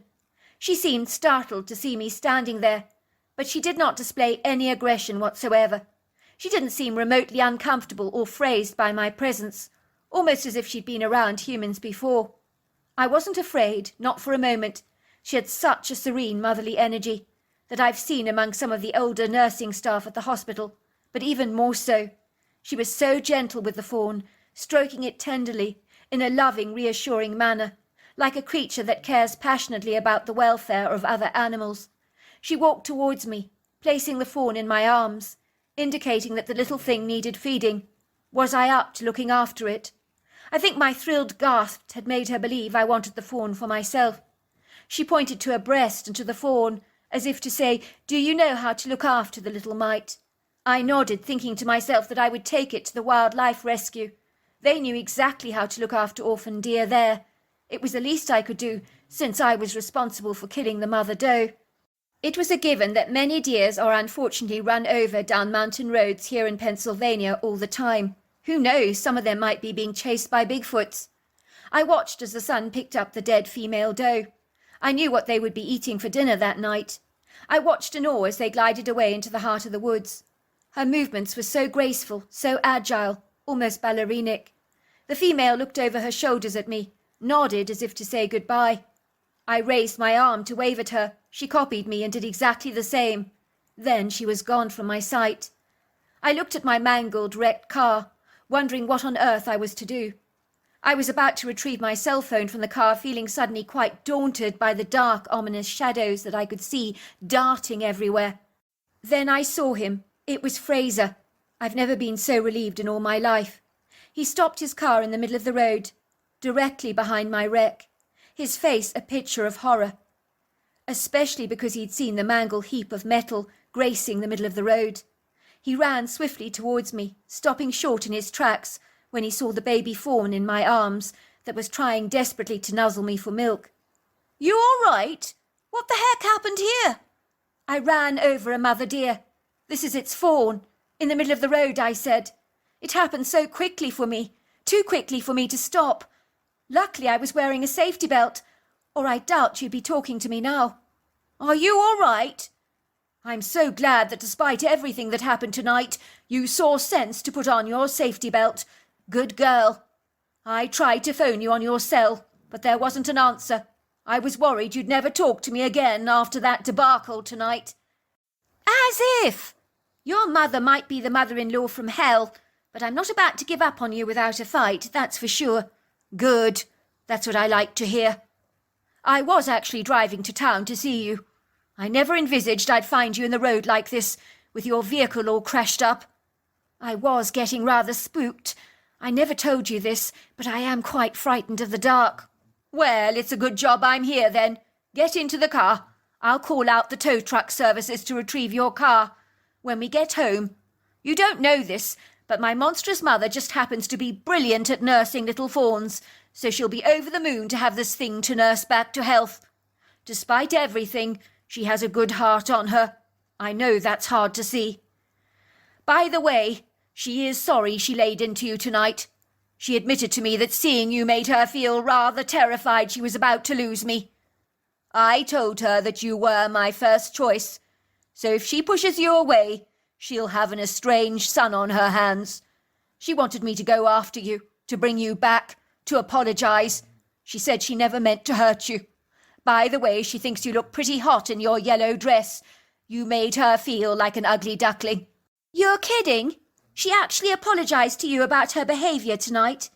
I was astonished. I could hardly believe it. Has she had a personality transplant by some chance? "Something like that. To cut a long story short, my fiancé is now very happily my husband. His mother is now one of my dearest friends. I know that sounds hard to believe. She does indeed have a kind heart. As for the fawn, my husband's mother raised her until she was rehabilitated into the wild. But she always goes back to see Rosemary from time to time, because the deer she nurses tend to have a habit of always returning. They regard her as their mother. As for stumbling across a Bigfoot by chance, I still have to pinch myself and say, did that really happen? But I assure you it did. I consider myself remarkably privileged to have such a benign, benevolent encounter with a gentle, hairy giant who was teaching her son how to hunt. When she discovered I was there, she reacted to me so kindly.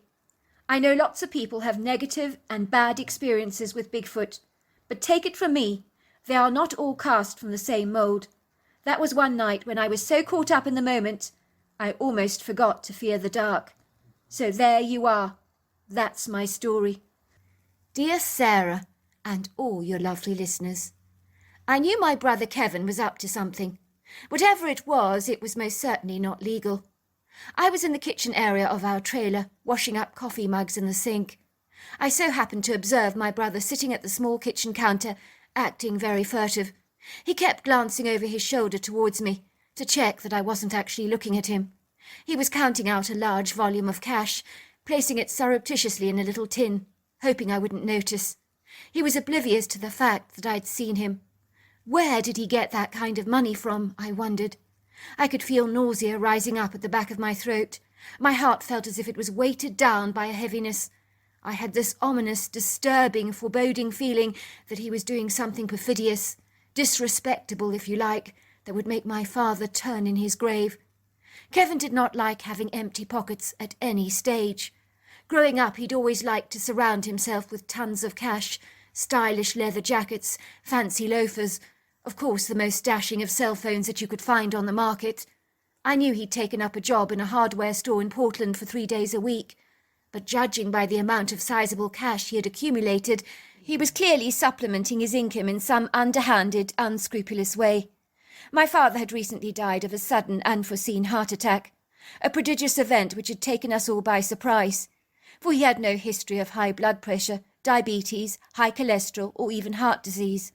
I gather he got on a bus, but everyone thought he'd fallen asleep.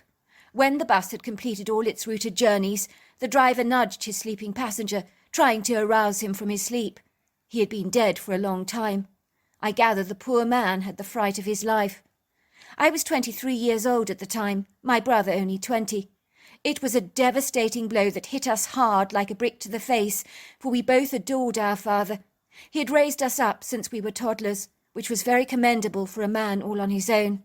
My father's biggest problem was that although he earned a sizable income, he had spent it all extravagantly on us, lashing out an insane, disproportionate amount of money on expensive private school fees, buying us the latest exorbitant gadgets, anything our hearts desired.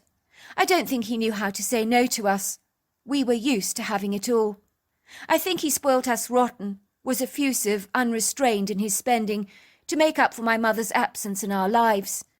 He felt guilty that we didn't have a female role model to influence our lives in a maternal way. Unbeknownst to us, my dad had accumulated a great deal of debt over the years, so after he died so fortuitously, the apartment was finally sold. The money attained from selling the property was used to pay off all his overdrafts at the bank, so we were left with such a pittance that we were forced to start renting a trailer home for ourselves. It wasn't easy for two youngsters used to having everything. It felt as if we'd been thrown into the deep end, with the sharks struggling to keep our heads above water. We managed to find a halfway decent trailer to rent in the Virginian countryside that was brand new, respectable, decent. There were 5 of these trailers situated on this flowery meadow, all currently occupied with tenants, with the exception of trailer number 1, which was snapped up in a heartbeat by us. It was situated not far from the town of Portland, so its location was commodious for us. The pretty meadow was about the size of a football field, filled with colourful spring flowers in pinks, blues, purples and yellows.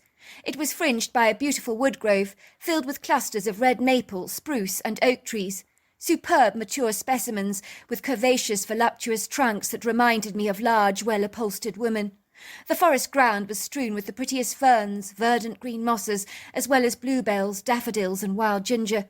There was also a pretty waterfall that jutted out from a high oblique lopsided incline in the woods.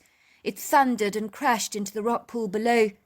It was a favourite watering hole for the white-tailed deers that regularly congregated there. From the moment we moved into the trailer, me and my brother would regularly walk into the heart of the wood grove. It was a very inviting, restful sanctuary for us. The meadow with the trailers was neatly hemmed in by wooden picket fencing on either side, filled with grazing cows. I was pleased to be living in a rural, idyllic setting, as it more than compensated for the fact that our luxury lifestyle had been expunged from us. It made me feel as if we were living rough on a camping holiday, which didn't seem half so bad when you thought about it from that perspective. So we told ourselves we were camping for a while, envisaging in our hearts a more comfortable future, not adverse to a few more luxuries. Me and my brother had not yet become familiar with the other residents in the trailer homes, but a couple of them looked a little rough around the edges, too much so for my liking. At the time I was working as a waitress in Portland, as a fast, efficient way of making good money. It was rather difficult adjusting to live our lowly lives so much more modestly, in a differential manner, almost overnight. But certainly on reflection it was an excellent life lesson for us, one well worth learning. My brother was working 3 days a week at a hardware store in Portland. It was a job he was beginning to enjoy. Sadly, our mother had abandoned us a very long time ago, admitting in a short, cursory, abrupt note to my father that she couldn't hack the responsibility of taking care of us. "I never knew children could be a noose around your neck," she had written. "I'm sorry, but I just can't live such a suffocating lifestyle. The kids are yours to take care of."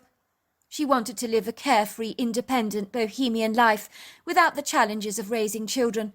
She did phone us once a year on our birthdays, but other than that, we never heard a dicky bird from her. I never allowed it to get me down or take it personally, as that was the way my mother was. She was hardwired that way.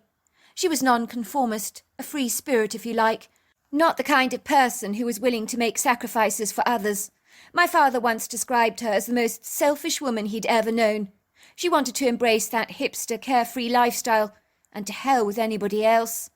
One afternoon, shortly after a cat nap, I heard my brother Kevin chatting on his cell phone. I decided to eavesdrop. Maybe it would give me a clue as to what he was up to with all that spare cash he was accumulating. I was hoping to God he was not selling drugs of some kind. "Hello. Yes, that's right. I'm 6 foot, 170 pounds. Yes. No, I would describe myself as extremely good-looking. I have that Ashton Kutcher look about me. Dark, wavy hair, hazel eyes, a sallow complexion. Yes, I would consider myself quite muscular. I work out regularly." "Sorry, what did you say? I didn't get that, ma'am. Have I ripped what? Have I ripped a peck? Sorry, I'm not sure what you're saying, ma'am. Could you say that again?" Oh, I see. Am I ripped? Have I got pecs? Yes, ma'am, I've got all that. You won't be disappointed. I think you'll be quite impressed when you see me. I assure you, I've had no complaints from my female clients. They're very impressed with the whole package, if you know what I mean. Sorry, ma'am? What's that you said? Oh, about mucus. No, I don't have mucus.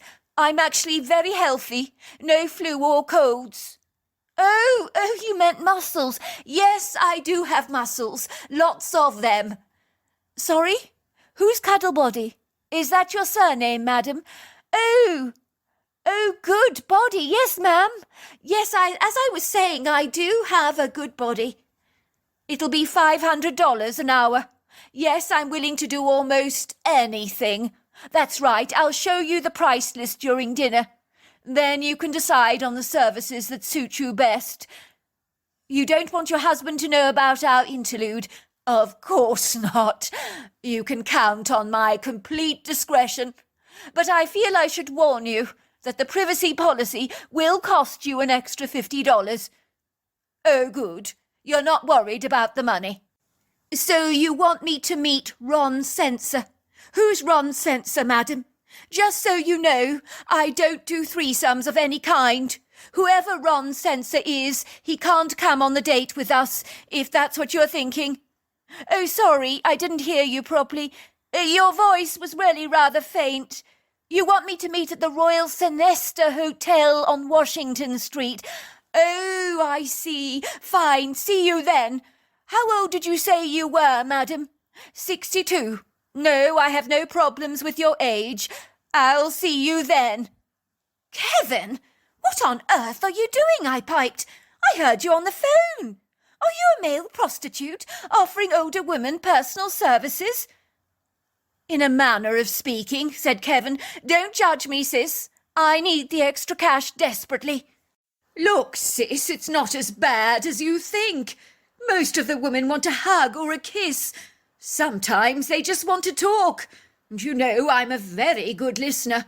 I shower them with kisses, compliment them profusely, and they pay me for the privilege.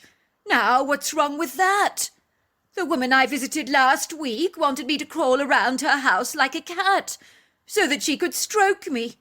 Most of them are old dears, wanting a little male company. Some like to feel my muscle. What's wrong with that? They're lonely.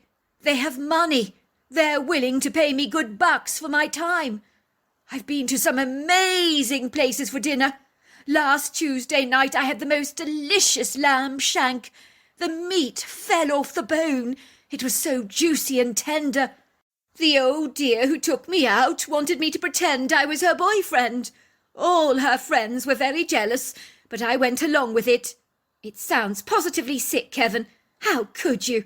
So if they want intimate services, I suppose you're willing to oblige. Am I right? You'll offer up your entire body for them on a silver platter. Look, I'm not adverse to it, sis. I've been doing this for a week. I've made a lot of money, as well as some old lonely woman very happy on my account. I consider it a sort of therapy, a service for lonely widows, if you like. Really, Kevin, you should be ashamed of yourself. You're taking advantage of old ladies. Oh, please, sis, stop overreacting and being so dramatic. I know what I'm doing. As far as I'm concerned, it's the other way. They're the ones taking advantage of me. I don't mind a jot. I knew full well that talking to my brother out of his latest entrepreneurial inspiration would likely drive him directly towards it with even more zealousness. He was really rather inclined to contrariness, so I decided to just shut up and say nothing more about the matter. All of a sudden there was a loud rapping sound at our trailer door that caught me so off guard I almost jumped out of my skin. "This is the police," came a man's deep raspy voice. "Could you let me in?" I rolled my eyes. "Please God, Kevin, don't let this be about you," I said. "Don't tell me one of your old ladies has already filed a complaint against you or reported you for prostituting services." I opened the door surreptitiously, allowing the policeman into the trailer. He was a plain-clothes detective wearing a brown suede jacket, blue Levi jeans, along with a big buckled belt with an eagle medallion. He presented us with his police badge. "Please sit down, detective," I said, offering him a seat in the living area of our trailer.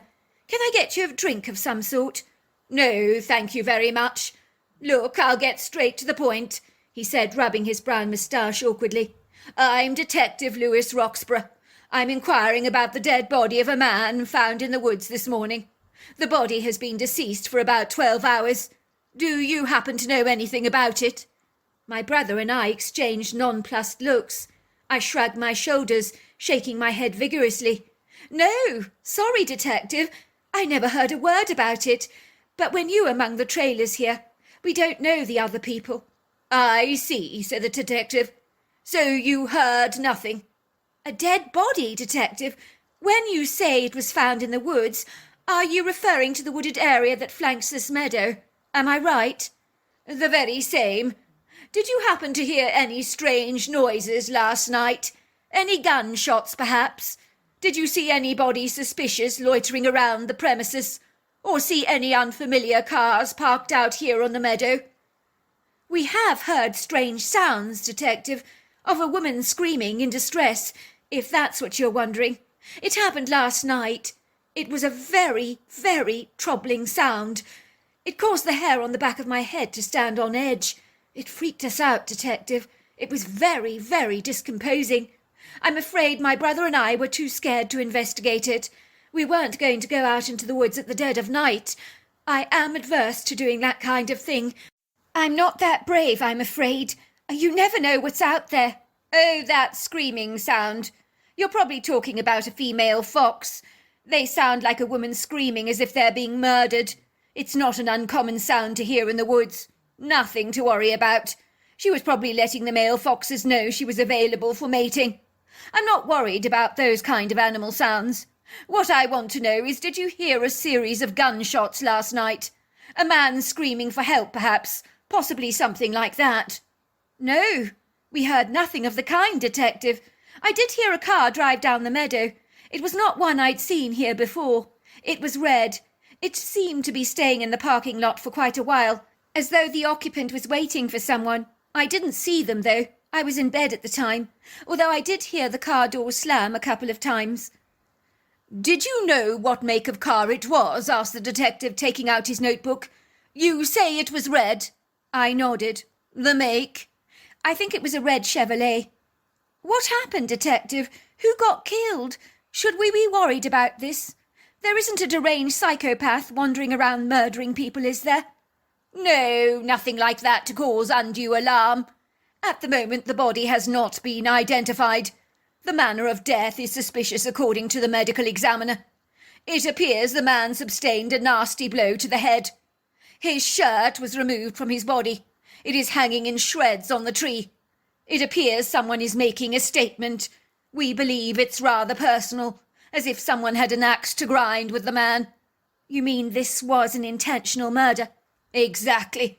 We think the murder is close to home.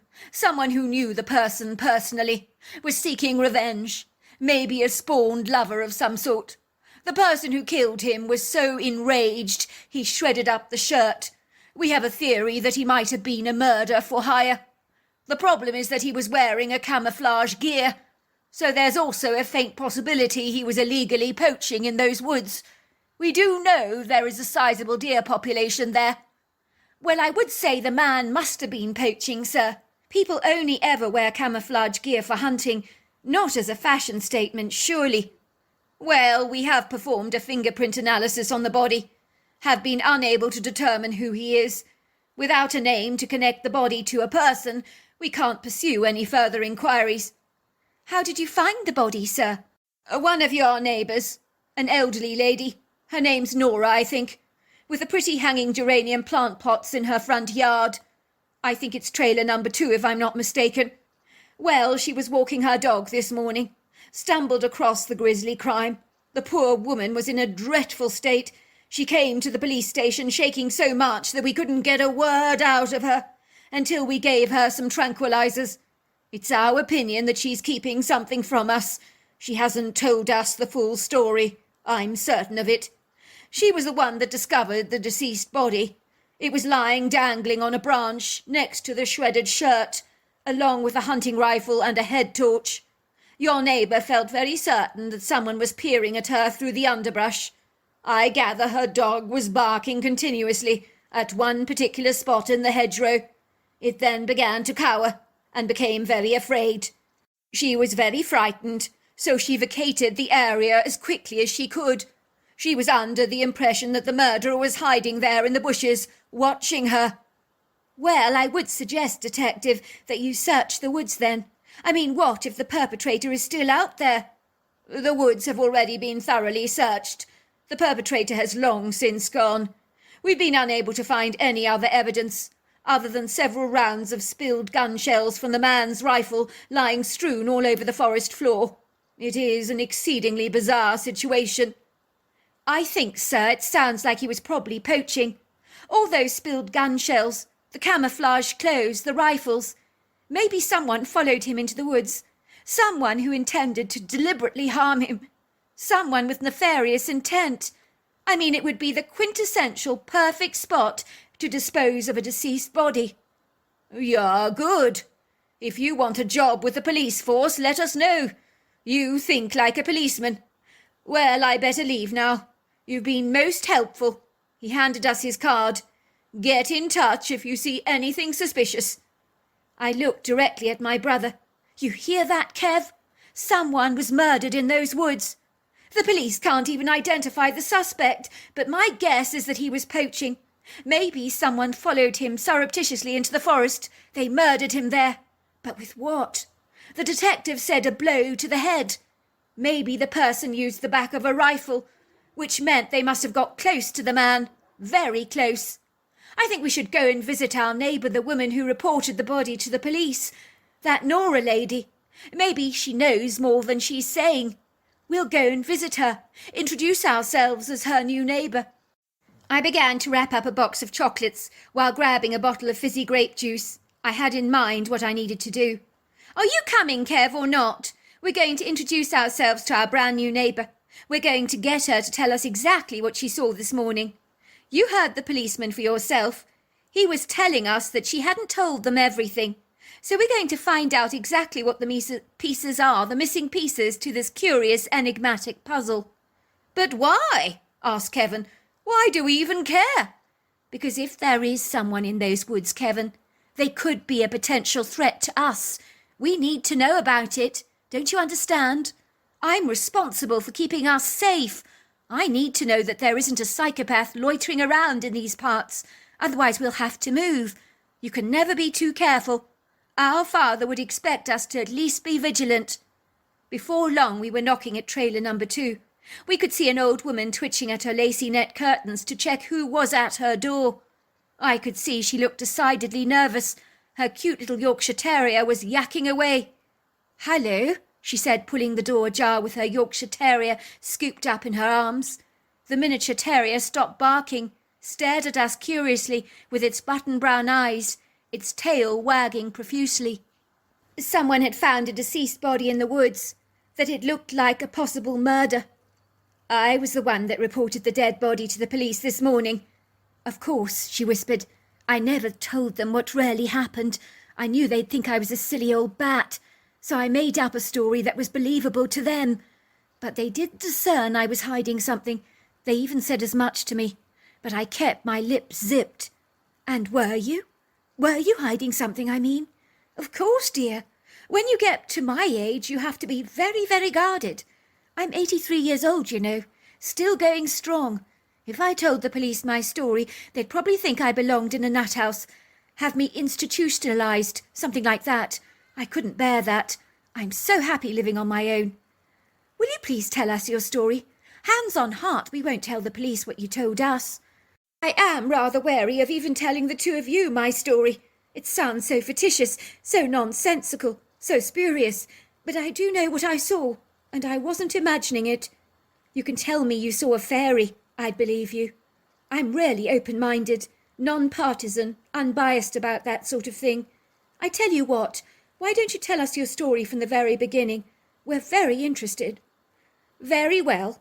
I don't know if you've heard that screaming sound last night. It sounded like a woman was getting murdered. Now, I had an abusive husband for many long years. I was terrified of him. I lived in fear every single day of my life. I couldn't sit back and do nothing. The thought of a villainous thug harming his wife left me feeling very affronted. I left my little Button safely here in the trailer, and armed with my flashlight and my rifle, I ventured into those woods. It wasn't an easy decision for me to make at all. I'm not eager to walk around in the dark. Actually, I'm quite afraid. But I felt so angry. In truth, if I'd seen a man trying to murder his wife, I would have probably shot him dead at point-blank range without a moment's hesitation, even if the police locked me away, throwing away the key. Someone has to take a stand for women's rights at some point. I was determined to help this mysterious woman, but I was concerned that I might be too late.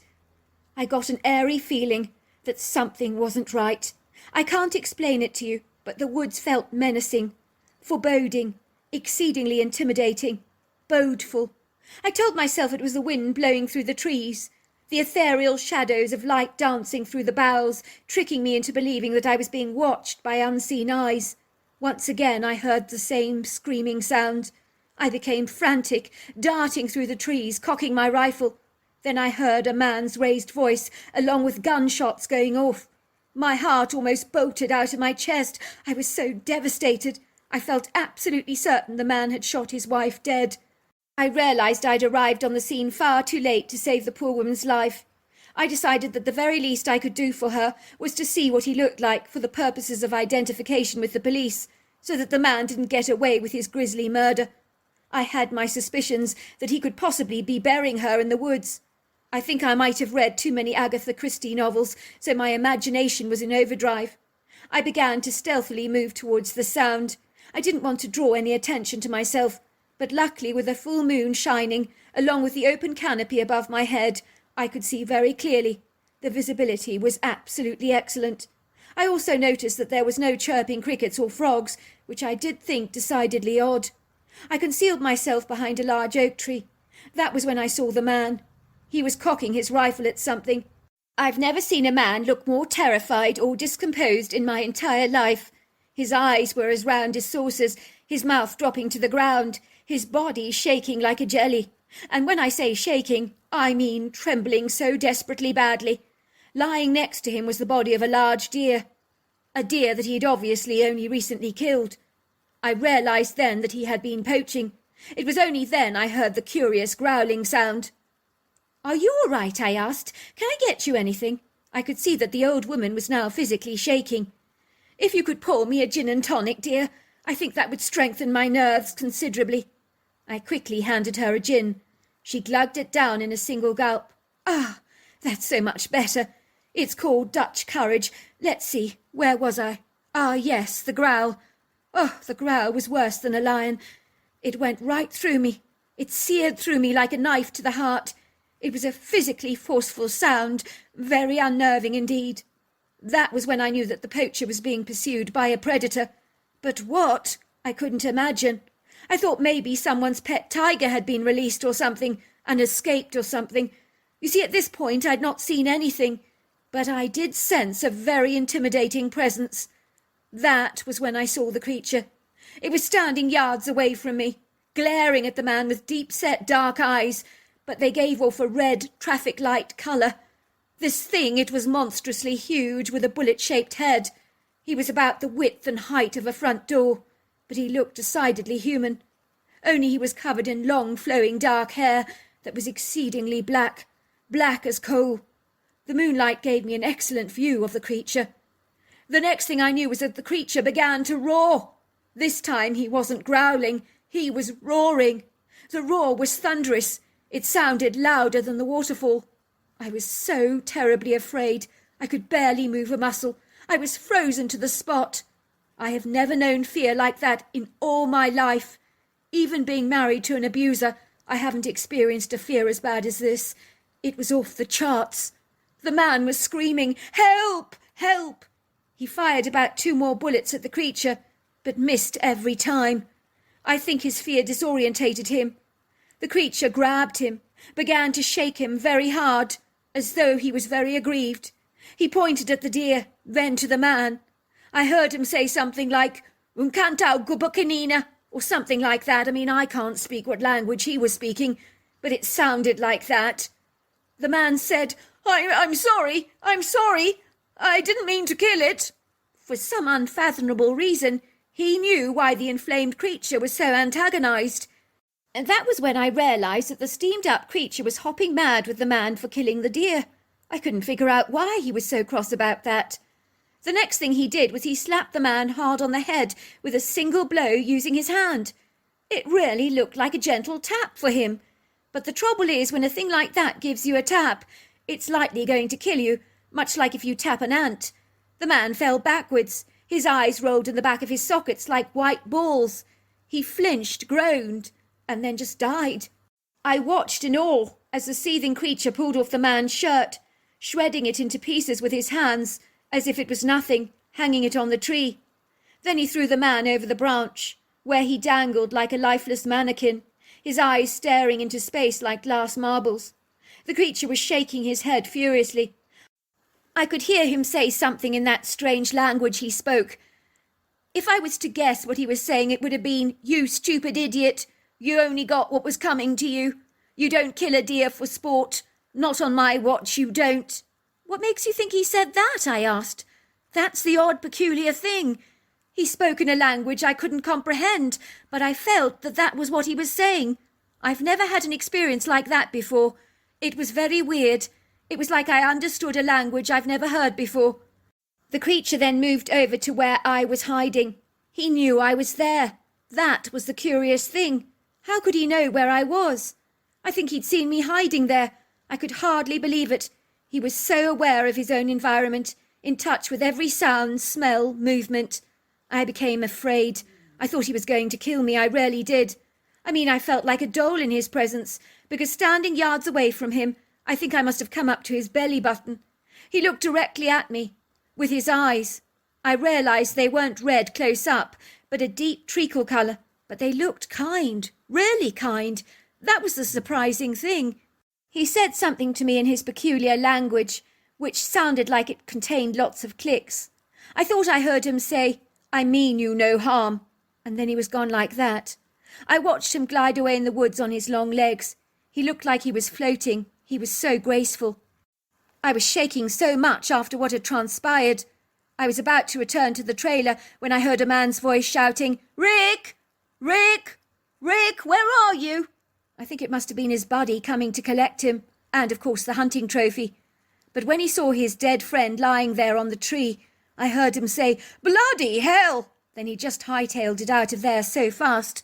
I heard his truck engine starting up. He drove out of there like a bat out of hell. So you went to the police station the following morning to report the dead body that you'd seen from the previous night? That's right. Now, I'm not normally a liar, but you can see why I would tell the police a bogus story. If I personally find it hard to digest, imagine a sceptical, cynical officer. They would think I was completely batty. "Yes, ma'am, you say you saw a hairy man-like creature in the woods kill this individual." "I think you saw a Bigfoot," said Kevin. He picked up his cell phone and began to search on YouTube for pictures of Bigfoot. He found the famous picture of the Bigfoot seen at Bluff Creek. "Did the creature you saw look like this?" he asked. Nora studied the picture intently. "Yes, I would say it did look rather like that, but bigger, taller, wider, slimmer, muscular, much more muscular, with thicker, longer hair. This hair on this creature is much more scant. Oh, and yes, the face was much more human than this one has. This one has more of an ape-like face." That all happened about 6 years ago. Me and my brother went to investigate the wooded area. We saw no signs of the Bigfoot there. I'm glad to tell you that the deceased body was eventually identified for burial. The man in question had been poaching in these parts for a long time, along with being involved in some robberies where it was believed he was responsible for killing a shopkeeper who refused to hand over his money from the till. As for my brother, he didn't last long as a male escort, after he got promoted to manager of the hardware store. He then decided to give up his nighttime moonlighting. We now both live in an upmarket rented apartment in Portland. Nora sadly died about 6 months after her Bigfoot encounter from a blood clot to the brain, but she lived a full, happy life. We adopted her cute little Yorkie Buttons. Believe it or not, it was my curiosity in regards to this case that finally alerted me as to what I wanted to do with my life. I now work for the Portland Police, hence why my name in the story is fictitious. I would like to remain anonymous. So there you are. That's my story. Dear Sarah and all your lovely listeners, my name is Ian, and I believe without a shadow of a doubt that my grandmother was killed by a Bigfoot. Of course, at the time, no one really knew that such a creature actually existed. And when my grandmother complained that she had been harassed and stalked by a hairy humanoid ape in the woods, no one really believed her strange account. My grandmother was a very truthful woman, so no one for a second thought that she was lying. But as is often the case with Bigfoot sightings, the skeptics invariably always bring the inevitable, "It could have been a bear," to the table. I believe, as is always the case with people who come forward to share their amazing Bigfoot accounts, that when they're ridiculed, disbelieved and dismissed, the first thing they do is shut up and keep quiet. I truly think that that is what ultimately happened with my grandmother, who bit her lip in anguish because no one understood the dreadful palpable fear that she was going through on a daily basis. No one believed her account, and so she lived with a tormented secret that ultimately ended up leading to her own demise. So let me tell you my extraordinary story, and why I came to the ultimate conclusion that my grandmother may have been killed by a Bigfoot, or at the very least fought the creature off as hard as she could, and was accidentally mortally injured. I made this discovery in 1987, all by accident, so it was a long time ago now. It all started when my grandfather, who was a robust 83-year-old man at the time, and still in remarkably good health, decided to move into a retirement home. He relinquished his estate to me before his death, as he wanted to avoid all the inevitable tax duties that come from a deceased estate. As you can imagine, I was thrilled, because my grandfather lived on 400 acres of pristine land in West Virginia, in a very beautiful, enchanting 1800s farmhouse that had been completely restored and renovated 20 years earlier, and since then had been fastidiously well maintained and kept in almost perfect condition. The house was situated on the end of a very large red dirt road, with a grassy embankment on either side. At the end of the road was a huge iron cattle gate, which opened up into another red dirt road, lined with very old, majestic, tall oak trees on either side. That ultimately led up to the beautiful house. This rustic farmhouse was situated on a very large, elevated, grassy clearing that stretched out for a fair bit. My grandfather had transformed that area into a beautiful yard with flower beds and vegetable patches. On the western side of the property were both outhouses and stables. There was also grazing fields for horses and cows. The house was north-facing, and the area in front of the house stretched back for miles with spectacular panoramic views over green, blue rolling hills and thick, dense green forests. On the eastern side of our land was a beautiful silvery lake, and several hundred yards from the lake was a large wooded area filled with an abundance of wildlife, from deers, rabbits, hogs, squirrels, and you name it, pretty much anything and everything. Luckily, moving into my dad's property was not a major upheaval for all of us, because we luckily lived locally, just a few miles away from him in a rented bungalow. So we pretty much could move in straight away, and that is invariably exactly what we did, much to the delight of my family, especially my children, Paula, who was 16, and Larry, who was 18 at the time. We wasted no time in settling into our new home and throwing out many of the things we would no longer need, like grandmother's old clothes and personal effects that my grandfather had never got to throw away after she had died, due to sentimental reasons. I think he felt so lost after she had died, and he could not bring himself to get rid of any of her stuff. I had several bin liners open over the gleaming oakwood floor, and I was just piling everything in them without discrimination. I've always hated and loathed clutter, but my grandparents had been great at hoarding pretty much everything, and always stuff that they inevitably never got to use. I was pulling stuff off the shelf above the hanging rack in the closet, along with cobwebs and dust, and I retrieved an old shoebox filled with crumpled pieces of paper that had never been discarded.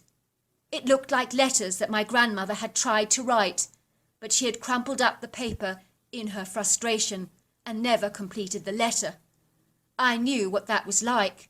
I had never been good at writing letters myself, and often went through an entire pad of writing paper before I was finally happy with what I'd written. I smiled to myself as I started to slide the shoebox into the rubbish bag, thinking that maybe my grandmother had more in common with me than I realized. Suddenly something stopped me in my tracks, and I retrieved the box and started to unroll the papers and read them. To this day, I just do not know what made me do this. My grandmother had been attempting to write to her brother Billy, who lived in Houston in Texas. I'd only ever met him once or twice, and he was a really lovely man. I read some of the attempted letters, that she had tried to write to him, and this one got my attention. It read, "Dear darling Billy, I do not know what to do. I am at the end of my tether. I believe I'm in very big trouble. Every day I'm being stalked by a hairy ape-like man. I don't expect you to believe me, but I promise you it's true. I saw him in the woods once, and since then I think he's been following me. In fact, I don't just think it, I know it. I feel certain that he's watching me all the time, and I'm so afraid to venture out of doors. I told Rolf and even Mother about what I'd seen, and they believe I saw a bear or something else, and that my eyes were playing tricks on me. I know what I saw, and it wasn't a bear. It was very definitely an ape man. I confided in my friend Bess, who is a devout Catholic, and told her what I'd seen. She is convinced I saw a demon, and told me that I clearly needed to repent of my sins. And I've done all that. I've prayed, and I've even rebuked the thing, and it's still out there, still spying on me. So none of that stuff has worked. I think that this thing is not a spiritual being, but a very physical creature. But I've no idea what it is. But I truly feel as if my life is in impending danger, because this creature appears to be fixated by me. He has a very nasty smell about him, and he's very, very tall and very wide, and he has a very big ape-like face. But it's those intense eyes that scare me half to death. I wonder if you could move here for a while from Houston and help me to show my husband Ralph and the others that I'm not imagining what I'm seeing, and this thing is indeed real. I need them to believe me."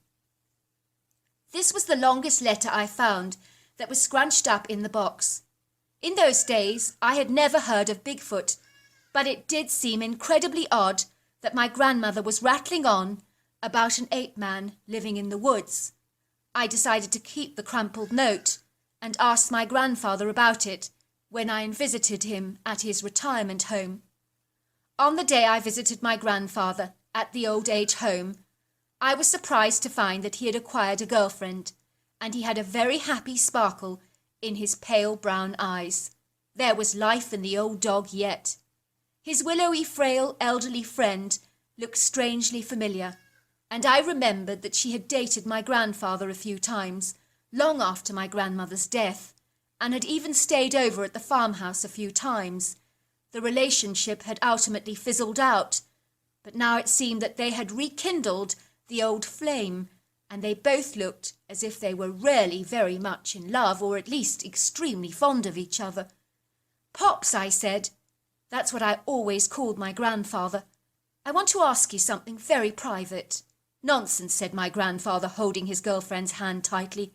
"I have no secrets from Rosie. Spit it out, son." "It's about Grandma," I said. "Go on," said my grandfather. "I found an old crumpled, half-written letter that Granny attempted to write to her brother, but she never sent it to him. In it she talks about an ape man that she believed was a threat to her safety." "Oh, that," said my grandfather. "That's nothing, son. I think her mind was playing tricks on her.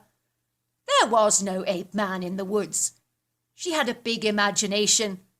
But I told her that and she wouldn't listen. She was as stubborn as a mule. She was convinced she was seeing an ape-like creature, but I told her that she was very definitely wrong." "Did you say ape man?" said Rosie, looking startled. "I saw him too." "What?" said my grandfather. "Where did you see him?" "That time when we were dating for a while at your home. Remember the time I spent the odd weekend at your place?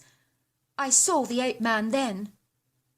The blood had drained from my grandfather's face, and he looked at Rosie intently with his steely blue eyes.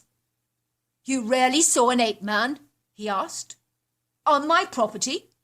Rosie nodded, and tears poured down her pale blue eyes and down her wrinkled, pale, thin face. "Now, it's all right," said my grandfather. Why did you not tell me about this? Because you would never have believed me. You don't even believe that your wife saw the thing. I can hardly believe it I saw it myself, so why would you believe me? I do now, said my grandfather. If two people say they saw the same thing, then it's good enough for me. What did the ape man do? I asked Rosie. I got the impression he wanted me to see him. He was making himself known to me. He wasn't hiding away. He was looking at me through the bedroom window. And he was huge. But it was those eyes. Oh, they gave me the creeps. There was something so sinister about them. Their intensity and the way it was looking at me. It was just so scary. How many times did you see him, Rosie? I asked. It was only the once. But I always felt when I was at your place that this thing was watching me all the time. I know I couldn't see him, but I felt it. It's hard to explain. You just get a sense about these things. I didn't like staying at your place. If you will remember, I started to decline some of your invitations because I could feel this thing around me, and he was horrible. He would grunt, and he had a horrible smell, a little bit like wet dog and skunk mixed together. Tell me, Pops, how did Gran die? I asked suddenly. It was 20 years ago, son. It was all an accident. And that is it. There was nothing suspicious about it at all. Well, let me see about that. Tell me exactly what happened, I asked. Try and remember. Well, I remember it was a Sunday night. And do you remember Delilah? Oh, you mean the white fluffy dog that you once owned? That's right. Very nice dog too. Loved your grandmother to bits. Followed her everywhere. Devoted he was. What about Delilah? I asked. What has grandmother's dog got to do with her passing? Well, she went missing, you see. Very strange it was, because it was so out of character for her to wander off like that. Well, you know, your grandmother couldn't understand it. She was fixated about that dog. Oh, she insisted on going off to find him. And it was dark outside. I told her not to. I tried to discourage her, but you know what she was like, stubborn as a mule. She insisted. Well, why didn't you go with her? I asked, looking at my grandfather in horror. I thought she was going outside into the yard. I wasn't to know that she would go wandering off into the woods all on her own. Your grandmother always had a mind of her own. You mean she went to the woods by herself, all in the dark? I asked in surprise. It would seem so. Well, that's where they found her body. What did the coroner say was the reason for her death, Grandpa? I asked. Oh, they said she must have hit her head very hard and broken her neck. It was an accident. These things happen, son, especially if you're foolish enough to go tumbling around in the darkness like that. If you ask me, you're asking for trouble. Your grandmother was very foolish. I'm not sure about that, Pops. I think her death is highly questionable. I really do. How do you know that this ape man didn't actually harm her? You think this thing killed her? Asked my grandfather in horror. I do, Pops. I really do, I said. I mean, Granny felt her life was in danger. I handed my grandfather the note my Gran had written, expressing her fear about the ape man. My grandfather read the note, and his grave face looked very solemn. I had no idea she felt this way, he said, looking very reflective. I really think I failed your poor grandmother. After her death, Delilah was never the same dog again. You know, she never left the house. She spent her life curled up in your grandmother's closet. She was always very anxious. It was very, very sad. When I returned home that evening, I was wondering what on earth this humanoid ape actually was, and if this creature or others like him presented a possible threat to my own family now that I was actually living on my grandfather's land. Was this thing still alive, I wondered, because if he was, both my wife and daughter could be in danger, because he clearly had a fixation on woman. I never told my wife about my concerns, But I searched the woods on my land thoroughly and covered every area by foot, carrying my Remington rifle with me at all times, but I never encountered the strange creature. I assumed that he, or whatever he was, had moved on or was deceased. I truly hoped the latter was the case, and it was plausible because I doubt apes have the same kind of life expectancy as a human, but then I don't really know. Several years went by. My grandfather had passed away by then, and so had his lovely girlfriend Rosie. One day when I was out hunting in the woods with a friend of mine on the deer stand that I had constructed in the woods a couple of years earlier, we noticed that the forest had become eerily quiet, and we knew that we were not alone. I could sense something was watching us, and my friend Hank was looking very anxious and extremely unnerved. It was the creepiest, most sinister feeling that I've ever encountered in my life. We watched a couple of little saplings swaying vigorously, and we could hear the sound of something hefty in the undergrowth. We knew at once that this creature, whatever it was, had to be enormous, and both Hank and I were both immobilized by total fear and stood on the deer stand like a couple of ice statues, frozen to the spot and literally unable to move. That is the effect the presence had on us. I wanted to run away, but my legs felt like heavy blocks of solid concrete, and I could tell that Hank was worse off than I was, because there were beads of sweat pouring down his face like raindrops, and his terrified eyes were as wide as saucers. And this, we hadn't even seen the creature yet. Suddenly we saw the head of a very large black beast, with a monstrous ape-like face, staring at us with dark, menacing eyes through the undergrowth at about 8 feet off the ground. And it was the most terrifying thing that I have ever seen or encountered in my entire life. It was like I was looking at a movie. It was so surreal. I wanted to fire at the thing, but my .270 Remington rifle felt like a BB gun in my hands, and I was sure I would probably make this thing so mad and put both Hank and I in mortal danger, and I didn't want that to happen.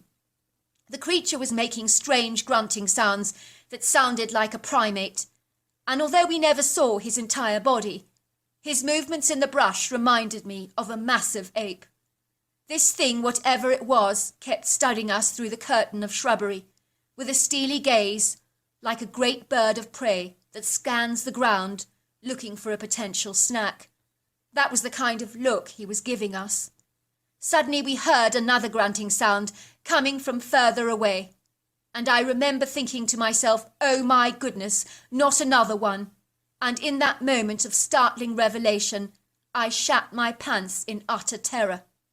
In that second, Hank just passed out and fainted, falling onto the ground in a semi-conscious state. The creature suddenly lost interest in us, as he appeared to be distracted by his friend's call. And suddenly he just turned around and thundered through the undergrowth, like a bulldozer rampaging through the thicket.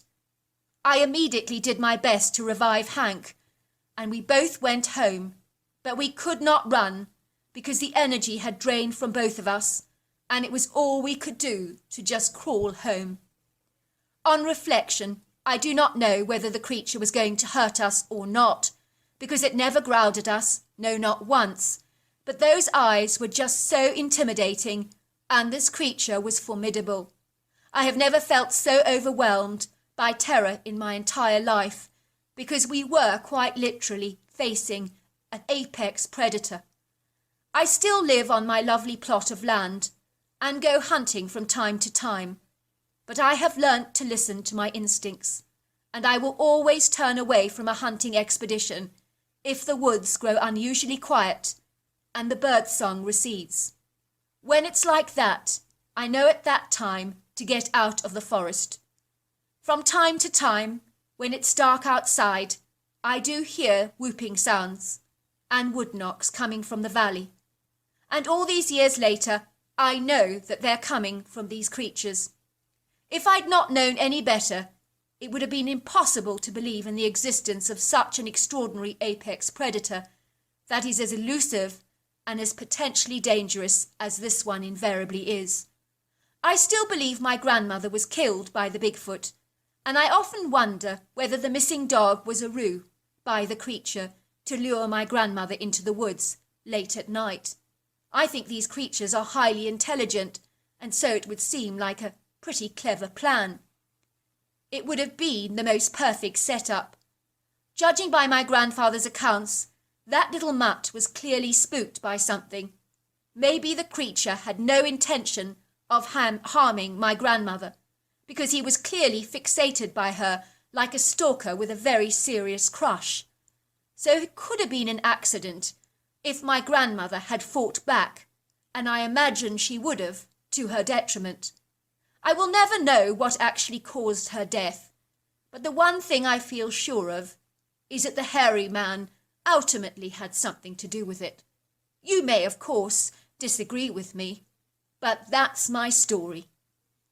Well, I just want to thank you so very much for that amazing story. And I do think that it's highly possible that the dog was used as a ruse by the Bigfoot, because it does seem to me that he had a fixation on women. He clearly had a fixation on the grandfather's new girlfriend when she went to stay at the property. So that really leads me to suspect that he must have been fascinated by women and probably wanted to kidnap one. And he probably tried to kidnap the grandmother and then failed to do so. And as a result, she died fighting. That's what I actually think happened, but you might think differently. Well, hello there. I hope you enjoyed the Omnibus edition. We've got many more coming our way for you to listen to. Sending you love wherever you are in the world, in North America, Canada, Kenya, wherever you may be. I send you lots and lots of love. Thank you for listening to my Omnibus, and I really do hope you enjoyed it, because that's the whole idea about it, is to give you some interesting stories to listen to. So until next time, goodbye and good night.